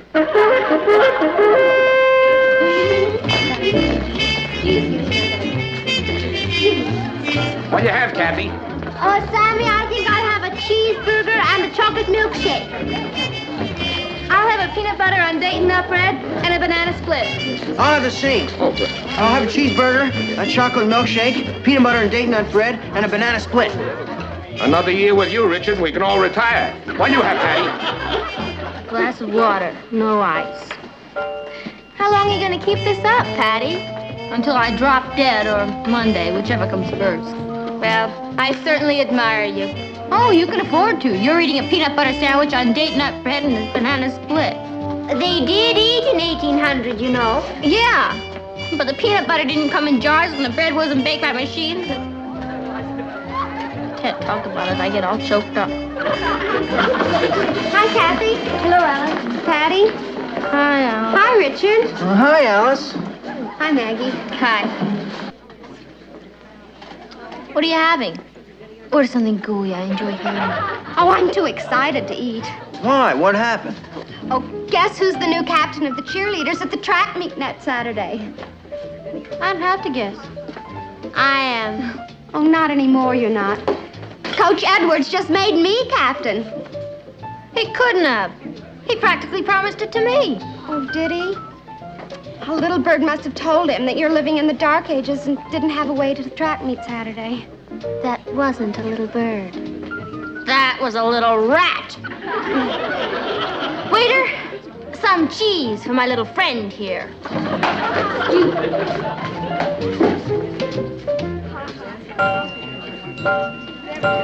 Yes, Patty, but Coach Edwards, you just can't let Alice be captain. I know all the yells. Yes, Patty, And I but- was captain last year. Yes, Patty, All the kids are counting on me. Yes, Patty, but... Aren't you going to interrupt me? Of course not. Go on, sir. Well, It's just not fair. It just isn't fair. I should have stayed with yes, Patty, but... I'm sorry. But just give me one good reason. Why? Why? When I was captain last year and... Now, I understand that you've entered into a bargain with Miss McIntosh, your history teacher. Is that right? Yes, sir. But that didn't include not being captain of the cheerleaders. But you agreed not to use any mode of transportation not in use by 1800, right? Yes, sir. Patty, do you know how far it is from Brooklyn Heights High to the stadium where that track meet is being held? Not exactly. Well, I'll tell you exactly. It is 22 miles. Is that all? No, that is not all. If you're returning, it's 44 miles. I thought it was more than that. Now, when does your agreement with Miss McIntosh end? This Monday. Now, the track meet is this Saturday. You're going to have to make a choice, Patty. Do you want to get out of this thing with Miss McIntosh? No, sir. I've suffered this long. I'm going to finish it. Well, then you can see my problem. Obviously, you can't be to that track before noon on Saturday unless you use a bus or a car or a train. Coach Edwards, Huh? if I'm on that field by 12 noon Saturday, will you let me be captain of the cheerleaders? Patty, if you can keep your bargain with Miss McIntosh and still be at that field at noon on Saturday, you can have my job. That won't be necessary, but thanks. See you on the field Saturday. Yeah,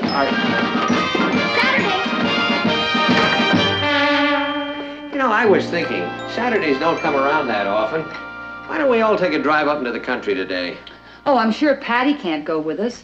In the first place, she's not riding in anything this week, and in the second place, today is the day of the big track meet. Oh, I forgot. She's captain of the yelling team. They call it cheerleaders. They can call it what they want, and I'll call it what I want. There's no problem. Patty isn't going to be the captain. I thought Coach Edwards said she could be. Only if she got out there by noon. Kathy told me the field is 22 miles away. 22 miles away? Where is Patty? Upstairs asleep. It's after 9 o'clock. She couldn't make it out there now unless she ran all the way. Oh, hi, Kath. Good morning, Uncle Martin, Aunt Natalie, Ross. Good morning, Kathy. Morning, Kathy. When I got up this morning, I found this on Patty's bed. It says, "Please don't worry about me. Henry is taking me to the track meet. We'll be back late." It's signed, Captain of the Cheerleaders, almost. When did she leave? I don't know. When I woke up, she was gone. I've been up for hours and I didn't see her. Martin, she must have left in the middle of the night. You don't think that she'd be crazy enough to try to walk that 22 miles out to the field? And 22 miles back? That's 44 miles. That's impossible. Well, of course, it's been an impossible week. You know, frankly, I never thought she'd stick to that agreement she made, but she did. Well, I suppose if she could go back 165 years, she can walk 44 miles. 44 miles? Oh, Martin, she'll be dead when she gets home. You know, maybe I'll take a little drive out there. Well, you know, in case she'd like a lift back. Well, I mean, 44 miles. If I know Patty, Uncle Martin, she's not going to want a lift back. Yeah, she's stubborn. She'll crawl first. I don't know how the rest of you feel about this whole idiotic thing, but I'm so proud of her I could just burst. You know, if she wasn't my daughter, I'd write an editorial about her. Maybe I will anyway. Why don't we have a surprise for her when she gets back? What kind of surprise? Oh, I don't know, a victory celebration? See, that's a wonderful idea. I'll barbecue some steaks. I'll bake some bread. I'll put up some lanterns. I'll get a pan of hot water so she can soak her feet. You know, that's the best suggestion yet, Ross. She's going to be in terrible shape when she gets back here. See, I have a wonderful idea.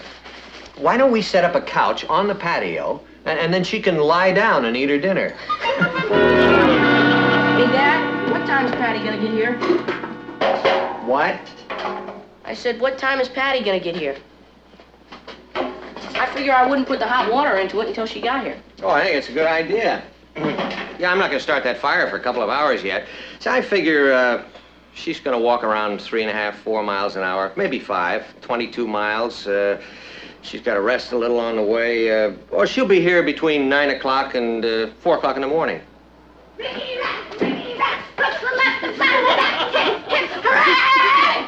Oh, you should have been there, Papa. We won everything. The 100-yard dash, the 50-yard dash, the broad jumps, the hurdles, everything. Oh, boy, I wish you were there. Even you, Ross. Hey, you just came from the track meet? Yeah, it was a clean sweep. You mean you walked all the way out there and... Walked? No, I never could have made it in time. Henry gave me a lift out and brought me back. That's exactly what I would have done, Patty. Yeah, me too, sis. Well, actually, it was very wise of you, dear.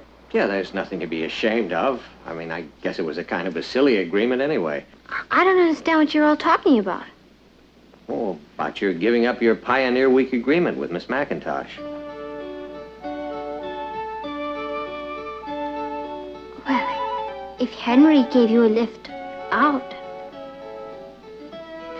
I think maybe you all better meet Henry.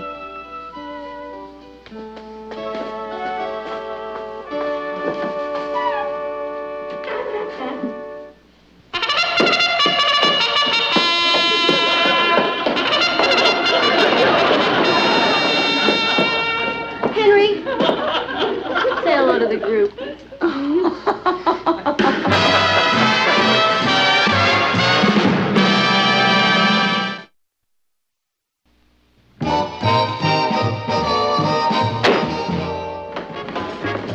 Hello, darling. Oh, hi there. Sounds like Patty's having a little party. I don't blame her. She's entitled to her victory celebration. Oh, I bought her a present. She can keep this as a reminder of Pioneer Week. I don't think she'll ever forget Pioneer Week. I know I won't. What's going on? Must be an overload in the neighborhood. Or even closer.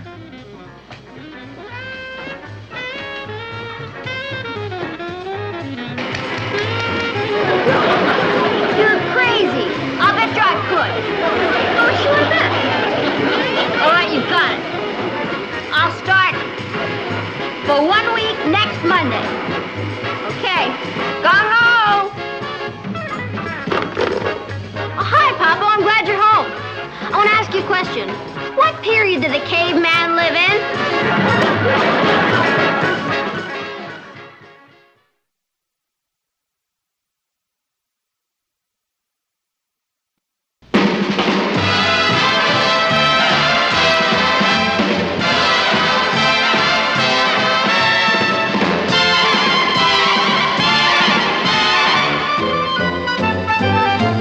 Here's Kathy, who's lived most everywhere, from Zanzibar to Berkeley Square. But Patty's only seen the sights a girl can see from Brooklyn Heights. What a crazy pair. But they're cousins, identical cousins, and you'll find they laugh alike, They walk alike, at times they even talk alike.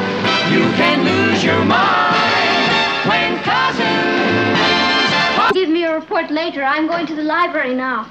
Don't you want to go to a matinee this afternoon? The Mechanical Werewolf from 100,000 Leagues Under the Sea is playing. Oh, I'm afraid I'll have to miss it. It's your loss, cousin. Hello, come on now. Oh, boy. Patty, what are you doing? Watching our new neighbors move in. They have a grand piano. Maybe they have a teenage son who plays it. Or perhaps the gray-haired old grandmother. There's a baseball bat. That doesn't belong to any gray-haired old grandmother.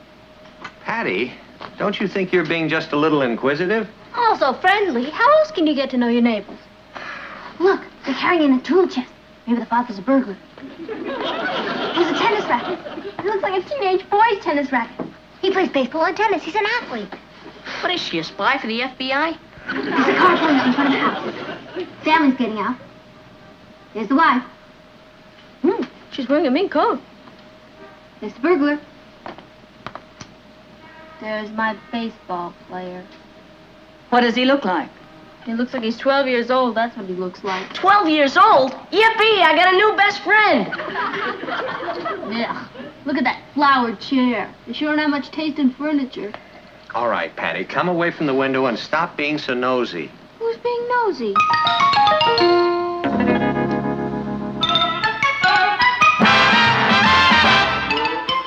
Meet Kathy, who's lived most everywhere, from Zanzibar to Berkeley Square. But Patty's only seen the sights a girl can see from Brooklyn Heights. What a crazy pair. But they're cousins, identical cousins all the way. One pair of matching bookends, different as night and day.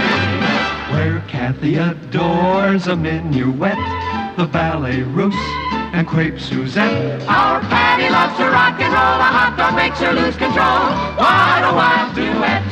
Still they're cousins, identical cousins, and you find they laugh alike, They walk alike, at times they even talk alike. You can lose your mind when cousins are two of a kind.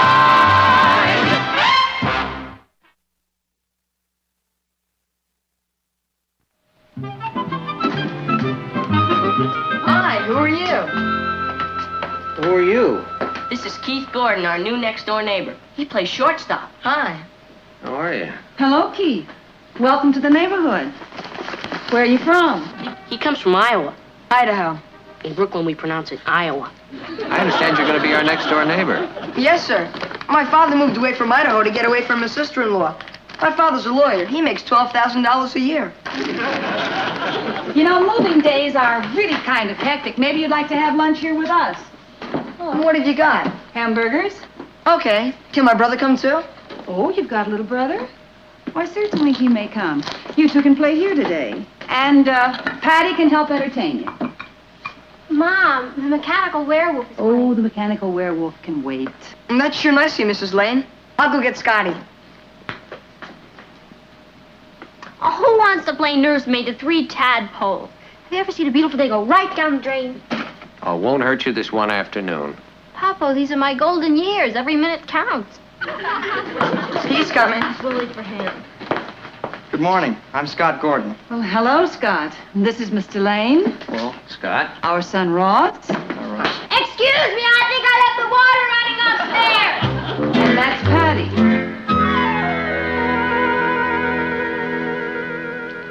Keith told me we were invited to lunch. That's very kind of you, Mrs. Lane, but we couldn't impose like that. Why, it's no imposition at all. I understand your father's an attorney. He's a criminal lawyer, and you should see some of his clients.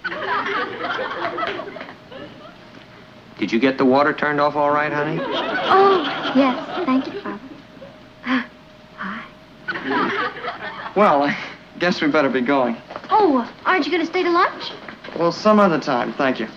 My mother will drop over and give your mother some tips on markets and cleaners and so on. I'm sure she'll appreciate that. And then I can give you all the pert dirt on the neighborhood as seen through the eyes of a native.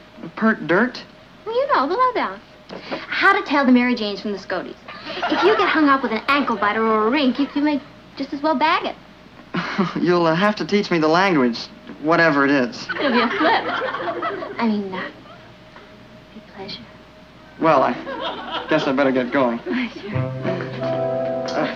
Pardon me. It was nice meeting you. Come on, Keith. So long. I'll walk you home.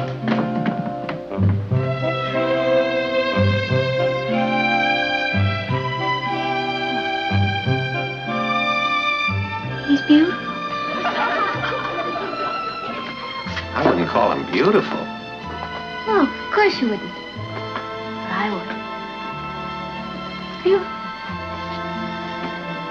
What about Richard? Richard. Oh, Richard. He's in Wyoming with his grandmother. Whoever said absence makes the heart grow fonder must have been a man, and not a very bright one.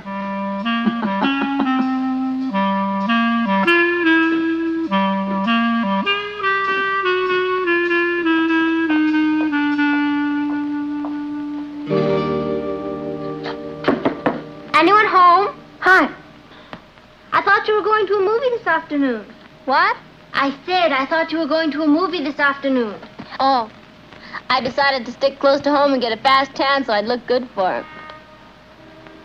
Him who? Our new neighbor. You'll meet him at our wedding. Do you know what I love about you, Patty?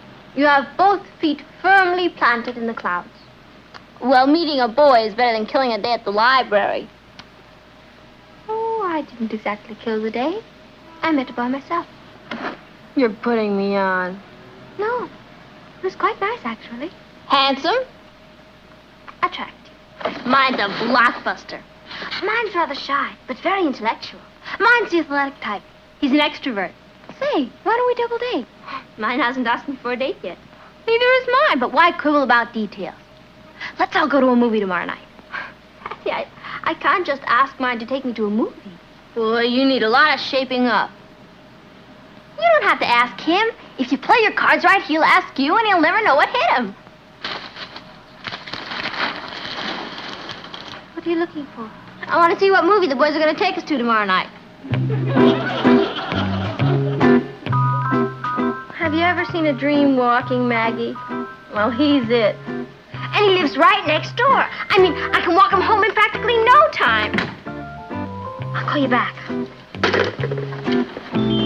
Hi, Keith. Are you having a good time? Of course he's having a good time. He's my best friend. Come on. How's your family? Your mother, your father? Your brother? They're okay, I guess. Where are they now? She means where's your brother? She's looking for a date for tomorrow night. I don't know where he is.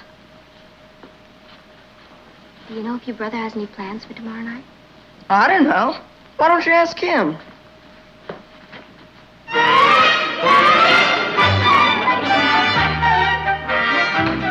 Hello, Patty. Hi, Kath. If you ever decide to take up mind reading, you'll make a fortune at it. What are you talking about? You are absolutely right. Mine asked me to go to the movie tomorrow night. Gong-ho! I told you we'd make it. Now all I have to do is get my half moving. How did you work it? I didn't work it.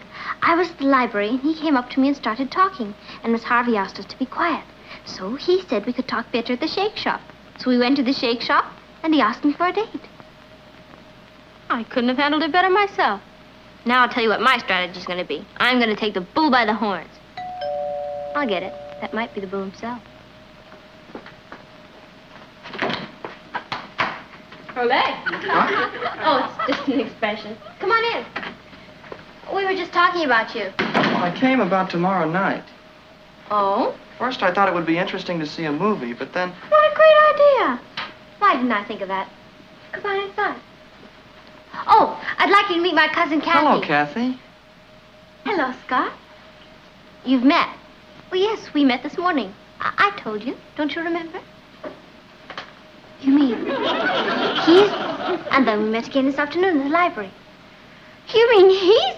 Kathy, I came to tell you instead of going to a movie tomorrow night, I thought we could go to a concert at Philharmonic. Van Cliburn's playing. Would you like to hear him? I'd love to. Patty, would your date be interested in that? We could all go together. I don't think so. Why don't you call him? He's busy tomorrow night. Oh, that's too bad. Well, I have some things to do upstairs. I'll see you, Scotty.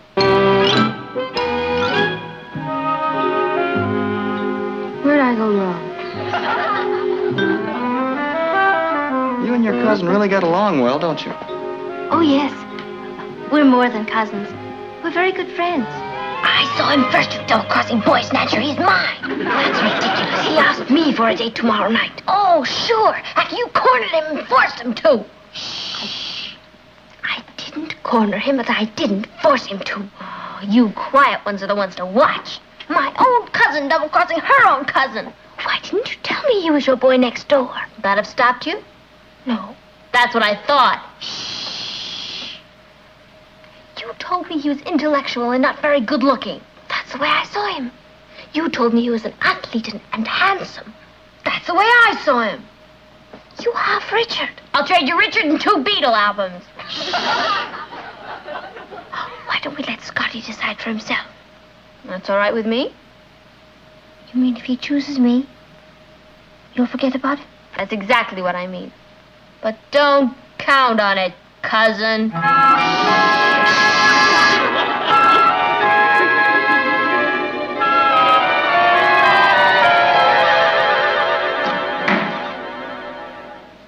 Hi, Ross. What are you doing? I'm shoveling snow. Hey, that's very funny. Gee, homework can sure be a drag on a beautiful day like this. All the other kids are out playing baseball. I know. You should be out there with them. Yeah. I can just see you. You're standing up at bat. It's the bottom of the ninth. The other team's winning 3-0 with 2 outs and bases loaded. Everybody's counting on you. You're their last chance. I am? 3 balls and 1 strike. Crowd's getting tense. Pitcher winds up. Stops. Looks around, makes sure all the runners are on base. Here comes the pitch! Strike! I'm not doing too well, am I? 3-2. If you miss this one, the game's over. Am I going to miss it? How do I know? Here comes the wind-up. He throws the ball. It's right over the plate. And you hit it. It's a home run! Listen to the crowd yell.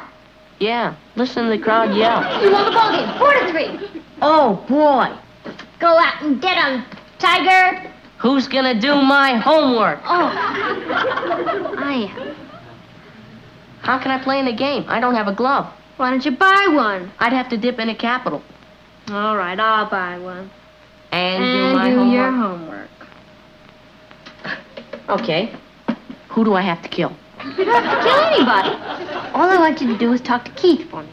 He's too young for you. I want you to talk to Keith and find out from him about Scotty.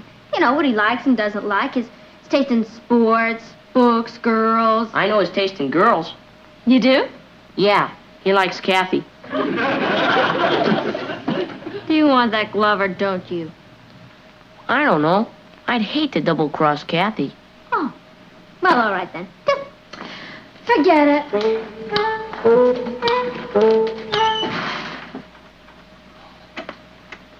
Okay, I'll do it. I'll hate myself, but I'll do it. Good boy. I'll come see you someday in Yankee Stadium. I'm not bad. Just weak. Favorite actor, Laurence Olivier. Favorite sports, horseback riding and archery. Favorite food, strawberries with honey on them. Favorite color, green. Is that the kind of stuff you wanted? Exactly. The FBI couldn't have done better. Do I get my glove? Here, buy your own ball team. Thanks. I still hate myself. It'll pass, it'll pass. Favorite book, Moby Dick.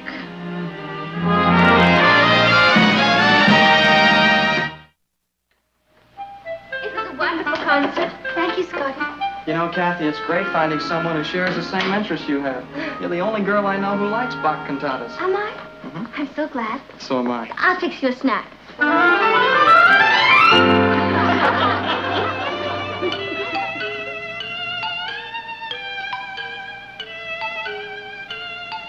Patty? Hello, Patty? Oh! I'm sorry, I didn't hear you. Captain Ahab was just going after Moby Dick, and I... You're reading Moby Dick?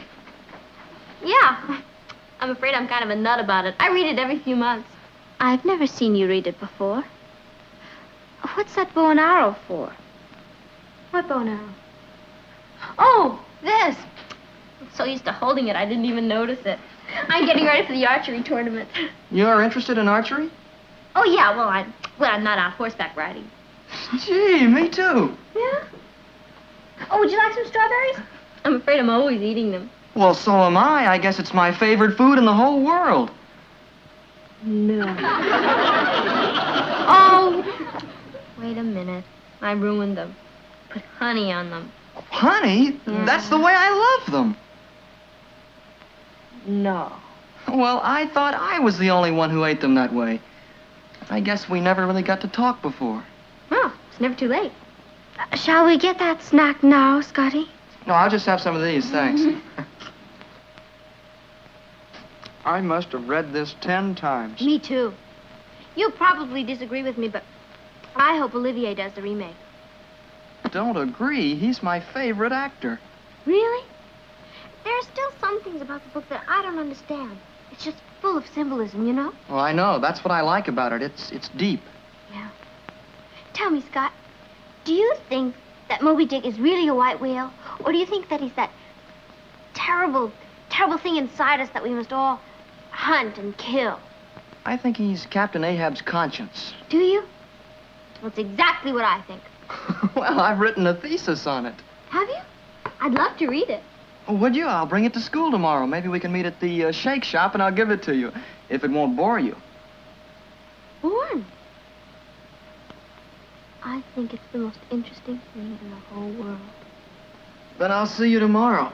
Maybe we can get some archery in. Oh, great. I'd like that. Good night, Kath. Gee, Kathy, thanks for a great evening. Good night, Scott. All right.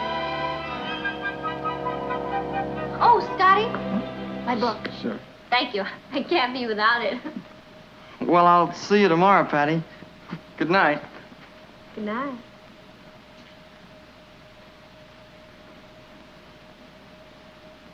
Did you have a nice time with Scotty? Yes. Did you? What do you mean? I mean that when you're out in that archery tournament tomorrow eating honey-covered strawberries and shooting at white whales, don't turn your back, because you're liable to find a harpoon in it. If there's anything I can't stand, it's a sore loser. Want a strawberry?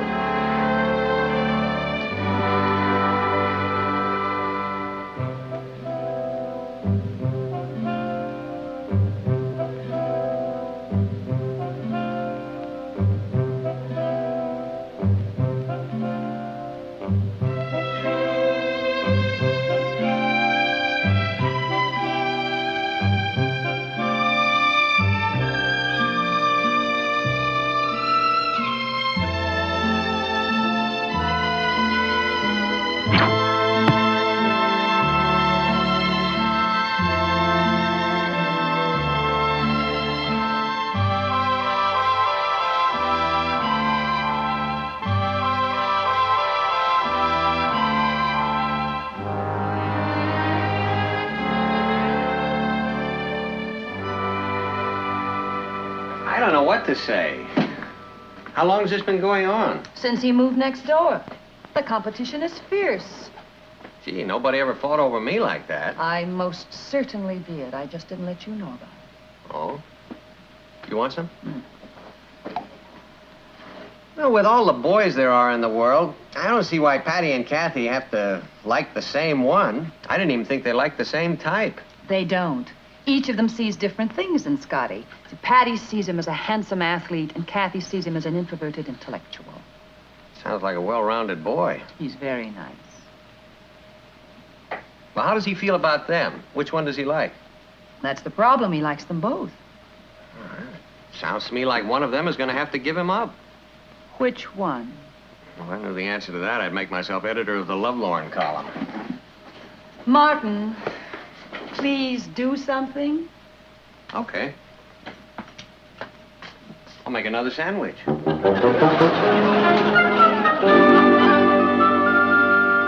Chicken, potato salad, coleslaw, corned beef,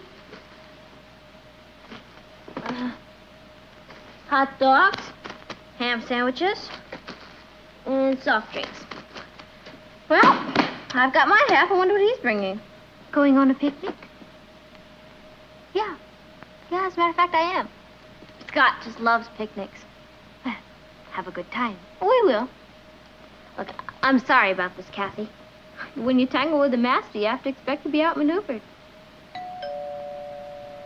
There's Scotty. He's so prompt. Another one of his admirable qualities. Gong ho! Oh, and don't wait up for me. I'll be back late.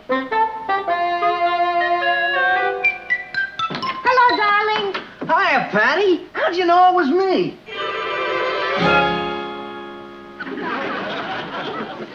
Richard? Richard.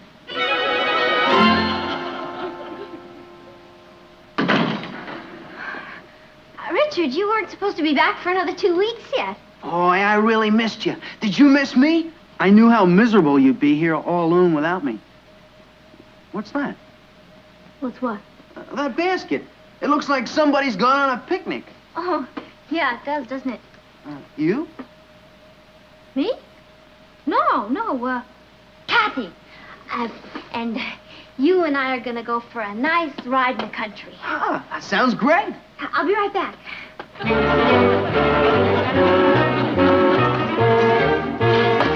Kathy, you've got to do me a favor. It's a matter of life and death. Are you sure? Absolutely. Then forget it. Oh, please, Kathy. I want you to pretend to be me and go on that picnic with Scotty this afternoon. Why should I do that? Because Richard got back. I could never explain Scotty to him.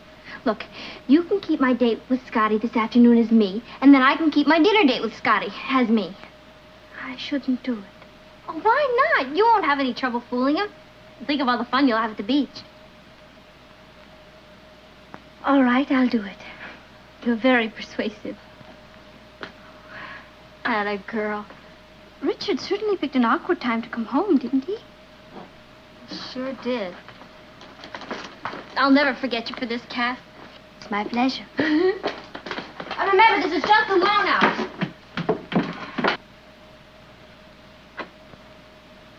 Kathy just left on her picnic. Did she? Yeah, she's getting in the car with some guy. He's not much to look at.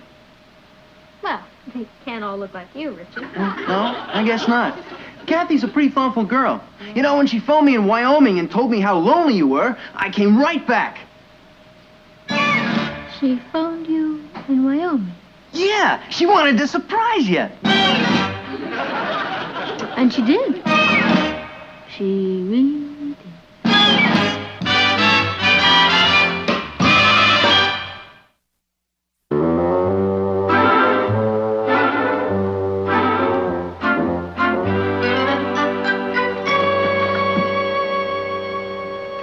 How'd it go? I think it went quite well, Patty. You didn't have any trouble fooling Scotty? Oh, no. He thought I was you. Good.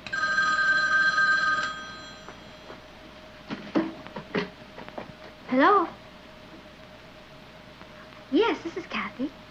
Hello. Tonight? Yes, I'd love to. All right, then. I'll see you at 7 o'clock. Thank you. Goodbye, Scotty.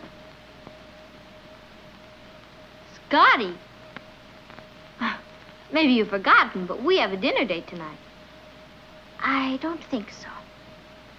You don't think so what? I'm afraid you and Scott had a terrible quarrel this afternoon. We did. Mm-hmm. And I'm afraid you were really quite rude to him. I was.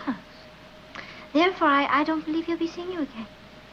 Well, I'd better get dressed. You know how Scott hates to be kept waiting. Bye.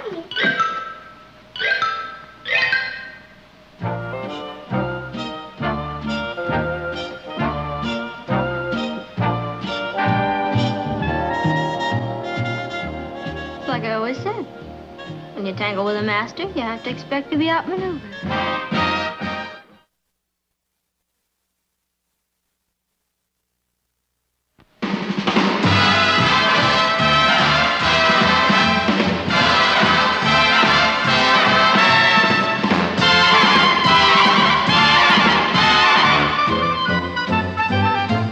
Here's Kathy, who's lived most everywhere, from Zanzibar to Berkeley Square. But Patty's only seen the sights a girl can see from Brooklyn Heights.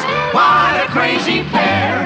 But they're cousins, identical cousins, and you'll find they laugh alike, they walk alike, at times they even talk alike. You can lose your mind when cousins are two uncles. As fearlessly as they are fought by that great newspaper on whose board of directors I have the honor to serve, the Daily Chronicle. I thank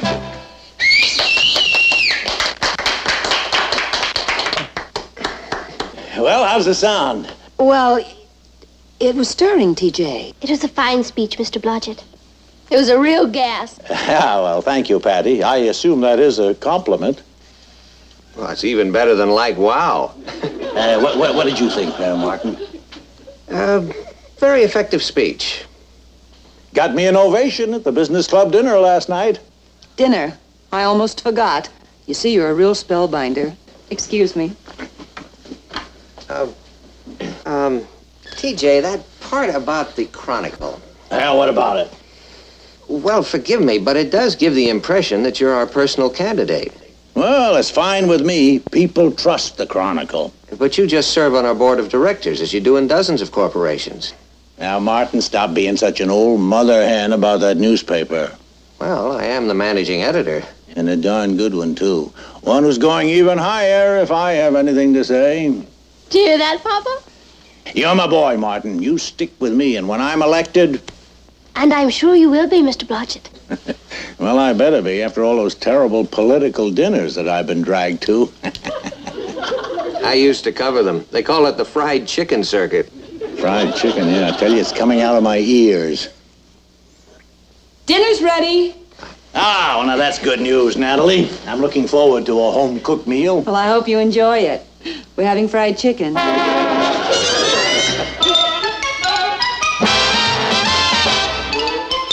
Meet Kathy, who's lived most everywhere, from Zanzibar to Berkeley Square. But Patty's only seen the sights a girl can see from Brooklyn Heights. What a crazy pair. But they're cousins, identical cousins all the way. One pair of matching bookends, different as night and day. Where Kathy adores a minuet, the ballet russe, and crepe Suzette. Our Patty loves to rock and roll, a hot dog makes her lose control. What a wild duet, still they're cousins, identical cousins, and you find they laugh alike, they walk alike, at times they even talk alike. You can lose your mind when cousins are two of a kind.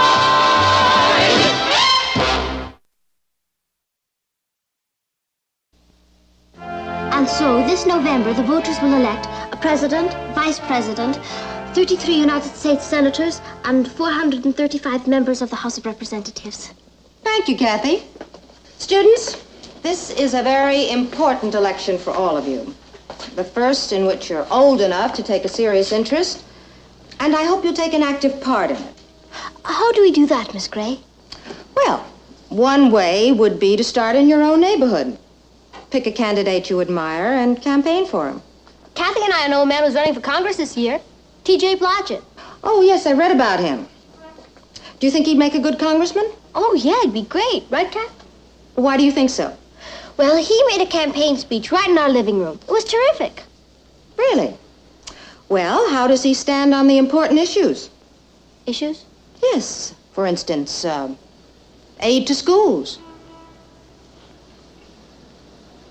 I don't know. Medical care for the aged. Search me. Taxes, foreign aid, unemployment. You didn't say. Well, why are you so impressed with Mr. Blodgett? Well, he looks like a congressman. Well, that's hardly a reason, Patty. But if you do admire Mr. Blodgett, then you should go out and help him win. I think it's a terrific idea. What do you think, Kat? I think we should do it. Right. Now is the time for all good girls to come to the aid of their party.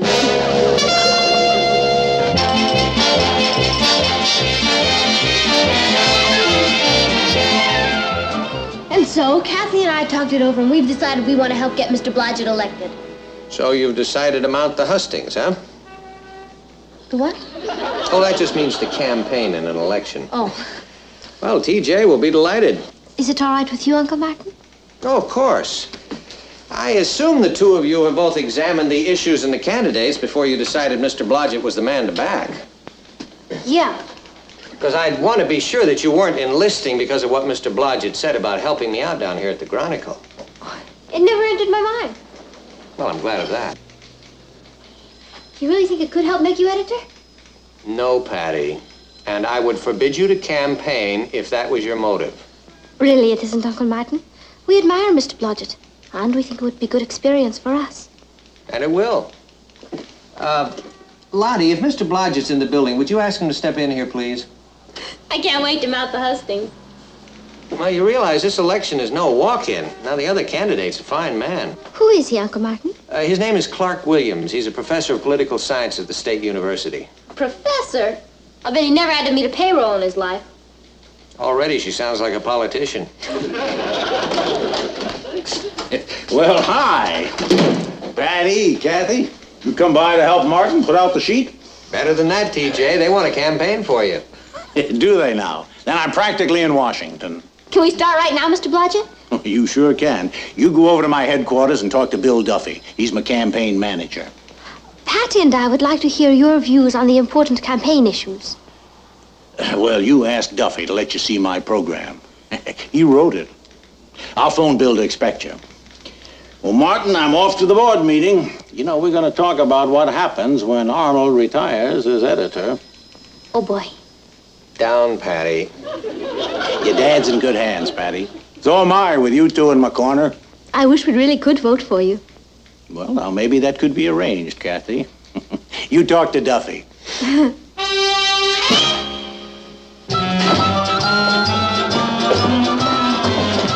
Oh, come on, Kat, this is it.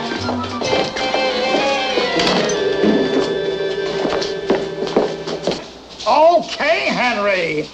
Look, Henry, I know the candidate ate a pizza pie at Angelo's yesterday.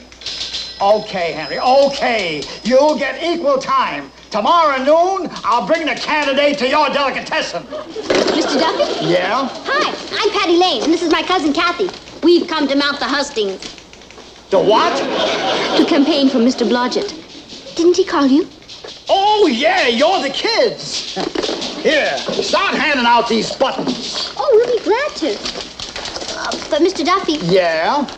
I'm on the school newspaper, and Kat's a genius at English composition. So? So, we thought we'd like to make a real important contribution to the campaign. You can. Start moving those buttons. Mr. Duffy. You still here? Kathy plays the piano beautifully, and I dance a little. So? So we thought that, well, maybe if you wanted us to entertain at a rally or something. Look, kid, we got a big sound truck that all day plays Frank Sinatra, Tony Bennett, and Barbra Streisand. You want to try to follow that act? No, I guess not. Okay, then, move. Mr. Duffy. What now? What now? Mr. Mr. Blodgett said you'd tell us how he feels about the important campaign issues. Oh, he did? As campaign workers, I feel we should know how he stands. Okay, I'll tell you. He stands foursquare. Foursquare for what? For what he believes. What does he believe? That you should start moving those cotton-picking buttons.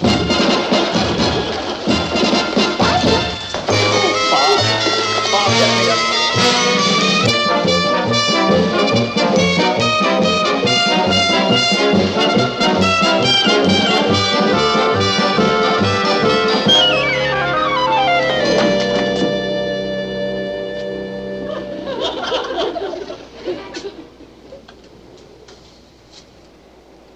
Hello. My name is Kathy Lane, and I'd like to tell you about T.J. Blodgett, candidate for Congress. What number are you calling? SU 73564. I'm sorry, you have reached a special operator. Please hang up and dial again. Yes, thank you. Hello? My name is Patty Lane, and I want to tell you about T.J. Blodgett, candidate for Congress in this district. Are you interested? Sure. That's great. T.J. Blodgett is a man of courage, ability, experience, and integrity. Elect him, and he will fight your battles in Congress. T.J. Blodgett wants and needs your support. Will you vote for him? Well, I don't know. I'll have to ask my mommy. Hello? Hello, my name is Kathy Lane, and I'd like to tell you about T.J. Blodgett. Who? T.J. Blodgett. He's running for Congress in this district. In this district? Are you sure? Oh, yes. I am speaking with William Smithers of 14 Oak Street, Brooklyn. If you got a wrong number, I'm Ted Bauer. I live in Seattle, Washington. Seattle? You better dial again. Yes, I will. Thank you. Kathy, I like your voice. Tell this Blodgett guy if he decides to run in Seattle, I'll vote for him. Bye.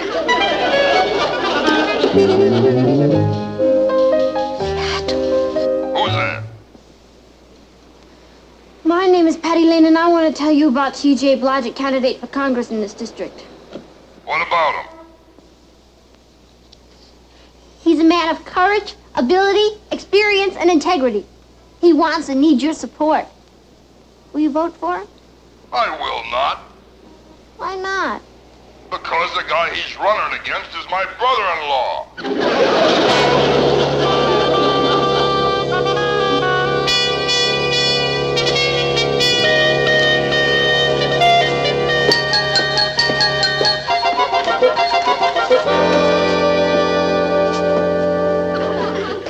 Get your buttons, vote for Blodgett. Blodgett is the people's choice. Get your buttons, vote for Blodgett.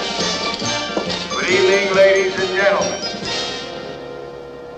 My name is Clark Williams. Clark Williams. That's Mr. Blodgett's opponent. Get your buttons, vote for Blodgett.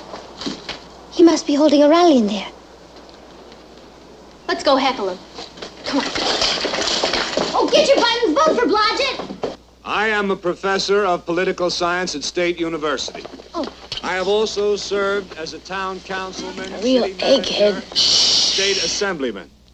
And during the post-war occupation, I was a lieutenant colonel on General MacArthur's staff, helping to bring democratic government to the Japanese people. Did you know that, Betty? So what? So he's been to Japan. My opponent, on the other hand, is a highly successful businessman who has never held any public office. Now let's see where we both stand on the issues. I favor more schools, more hospitals, and foreign aid to needy nations, and jobs for the unemployed. I agree with that. Yeah, so do I.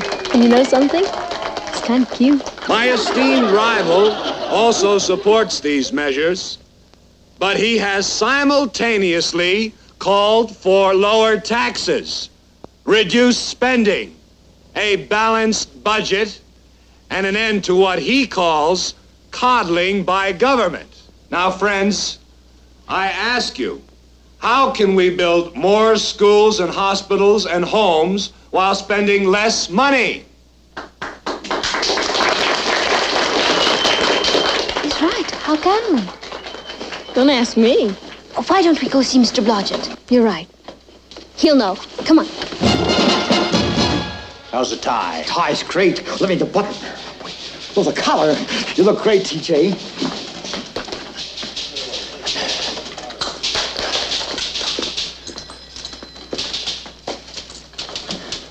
Oh, hiya, girls. Hey, come on in and have your picture taken. No, thanks, Mr. Blodgett. Could you spare a minute? What, for my favorite constituents? Come back later, Joe. Now then, what can I do for you? Well, Mr. Blodgett, you've come out for more schools and more hospitals and helping the needy and foreign aid. That's right. But you've also come out for lower taxes and a balanced budget and letting people help themselves. That's right. But how can we do both at the same time? Now, who says we can't? Oh, but you said that... Patty, that's campaign talk. You gotta tell the voters what they want to hear. Even if you can't deliver. Kathy, I'm in politics now. The first job of a politician is to get himself elected. Oh, but Mr. Blodgett... Nah, you stop fretting your pretty heads. Come on, I'll blow you to Sundays at the malt shop. Oh, maybe another time, Mr. Blodgett. Thank you. You name it. And remember now, keep those buttons moving. Patty, do you know what I think? I think so, too. What do we do now? Huh? I suggest we retire to an unsmoke-filled room and caucus. Well, our duty is clear, Patty. We have to stop working for Mr. Blodgett. Right. And campaign for Professor Williams. Right. You mean like defect? Why not? Because we like Mr. Blodgett. He's a woolly lamb. That doesn't qualify him to sit in Congress. Kathy, it'd be like ratting on the mob. Oh, I don't think so. We're not changing sides for selfish reasons. Yeah. We're standing up for what we believe in. And I believe that Mr. Blodgett is a woolly lamb who should stay out of politics. I second the motion. All in favor, say aye. Aye! Aye! Meeting is adjourned. Kind of gives you a sense of power, doesn't it?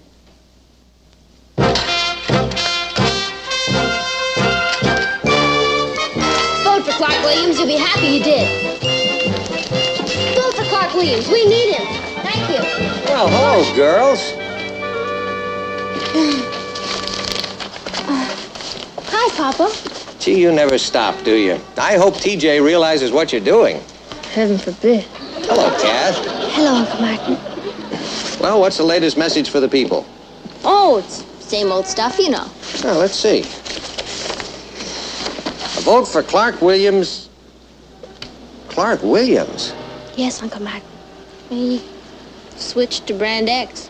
You're not angry, are you, Papa? Oh, of course not. It's an old American custom. Thank you, Uncle Martin. When did all this happen? Well, we finally did what you told us to. We examined the issues and the candidates and took our stand. Good for you. Did you break the news to TJ? No, we just stopped coming around for buttons. Are you sure we did the right thing, Uncle Martin? Following the dictates of your conscience? Absolutely. I knew you'd say that, Papa. What was that line from Shakespeare you used to quote to me?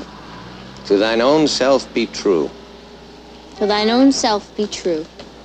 He was a pretty wise fella, you know. Yeah. Well, we better get on home. Okay. Vote for Clark Williams! And TJ has no idea. None? What'll happen when he finds out? Nothing at all. He'll be furious. Nonsense. He's way ahead in the polls. Come election night and he's a winner, TJ will just laugh and forget about it. Huh. Mama, Papa, wait till you hear the news. I'm not sure I want to. What happened? Miss Gray, our civics teacher, was asked to choose 2 kids to represent our school on the TV panel show Youth Must Be Heard. And she picked me and Kathy. That's wonderful, Patty. Congratulations. We interview all kinds of famous people and ask all kinds of questions. Oh, yeah, I've seen the show. What's the topic this week? The congressional election in our district. I'll be quizzing Clark Williams and Mr. Blodgett. Imagine!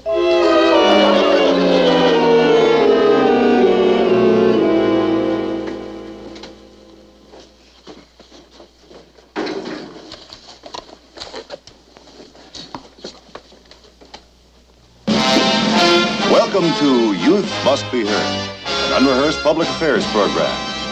Election Day is just 24 hours away. And so tonight, our youthful panel will question the rival candidates in one of the city's key congressional elections. Let's meet those candidates. First, Professor Clark Williams.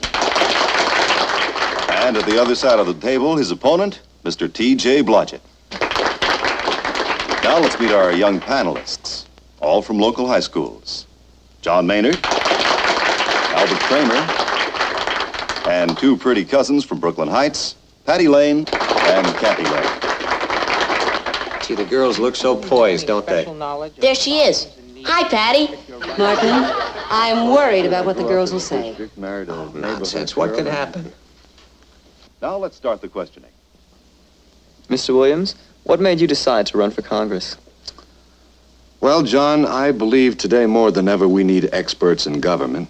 And if I may say so, I feel that my years of training in political science and my practical experience in public affairs qualifies me in a modest way as an expert.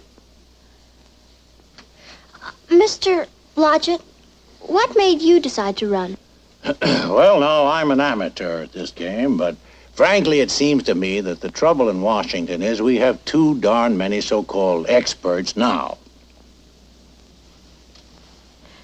Mr. Blodgett, you have holdings in many different corporations. Oils, automobiles, newspapers, textiles, department stores, you name it. And when you're looking for men to run these businesses, whom do you choose? An amateur or an expert?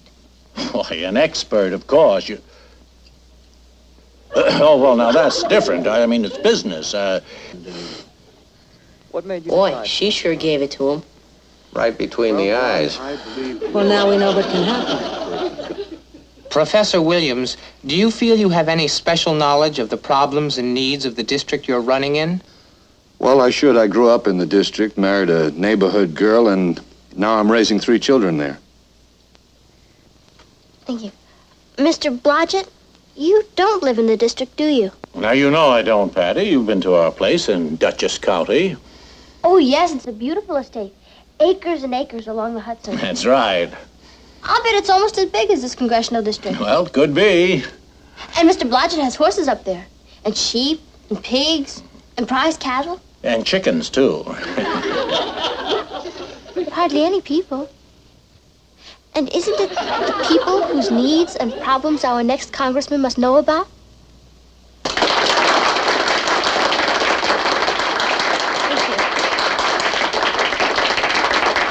Turn it off, Martin. I can't look. My years of training in political science. Oh, don't worry about it, Natalie. It's just a kid's TV program.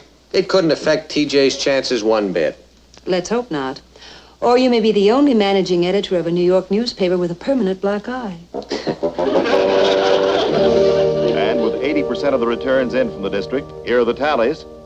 Clark Williams, 75,844.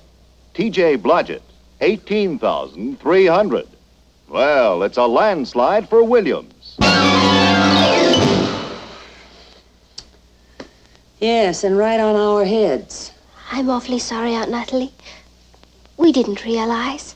We were only trying to be good citizens. Of course you were. I'm proud of you, Patty. So am I. Now, where'd you get that, son? Sure. Wonder who that could be? You know that old saying, if anything wrong can happen, it will? Yes. I'll bet it's Mr. Blodgett. Well, what a nice surprise, TJ. I want a word with you. Well, I guess we'll leave the grown-ups alone. Sit still. I especially want both of you to hear this. Oh, boy, I've done it again. Well, I suppose you heard. I got clobbered. Yes, TJ, I'm very sorry. And you know who did it? These 2 teenage turncoats. We had to do it, Mr. Blodgett. We were only trying to be true to our own selves. And you were. Which is more than can be said for me. What? Martin, these two kids taught me a lesson. You mean you're not angry? An hour ago, I was boiling, Natalie. I could have turned these kids over my knee and pow. Couldn't blame you. Then it hit me. You know, I deserved to lose. I'm a businessman. I'm no politician. Well, I've devoted so much time to business that I wasn't studying up on the issues. I was a fish out of water. But thanks to Patty and Kathy, I'm back where I belong. TJ, you're quite a man. Yeah. I always said it. He's a woolly lamb.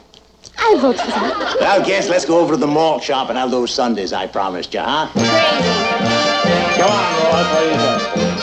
See you later.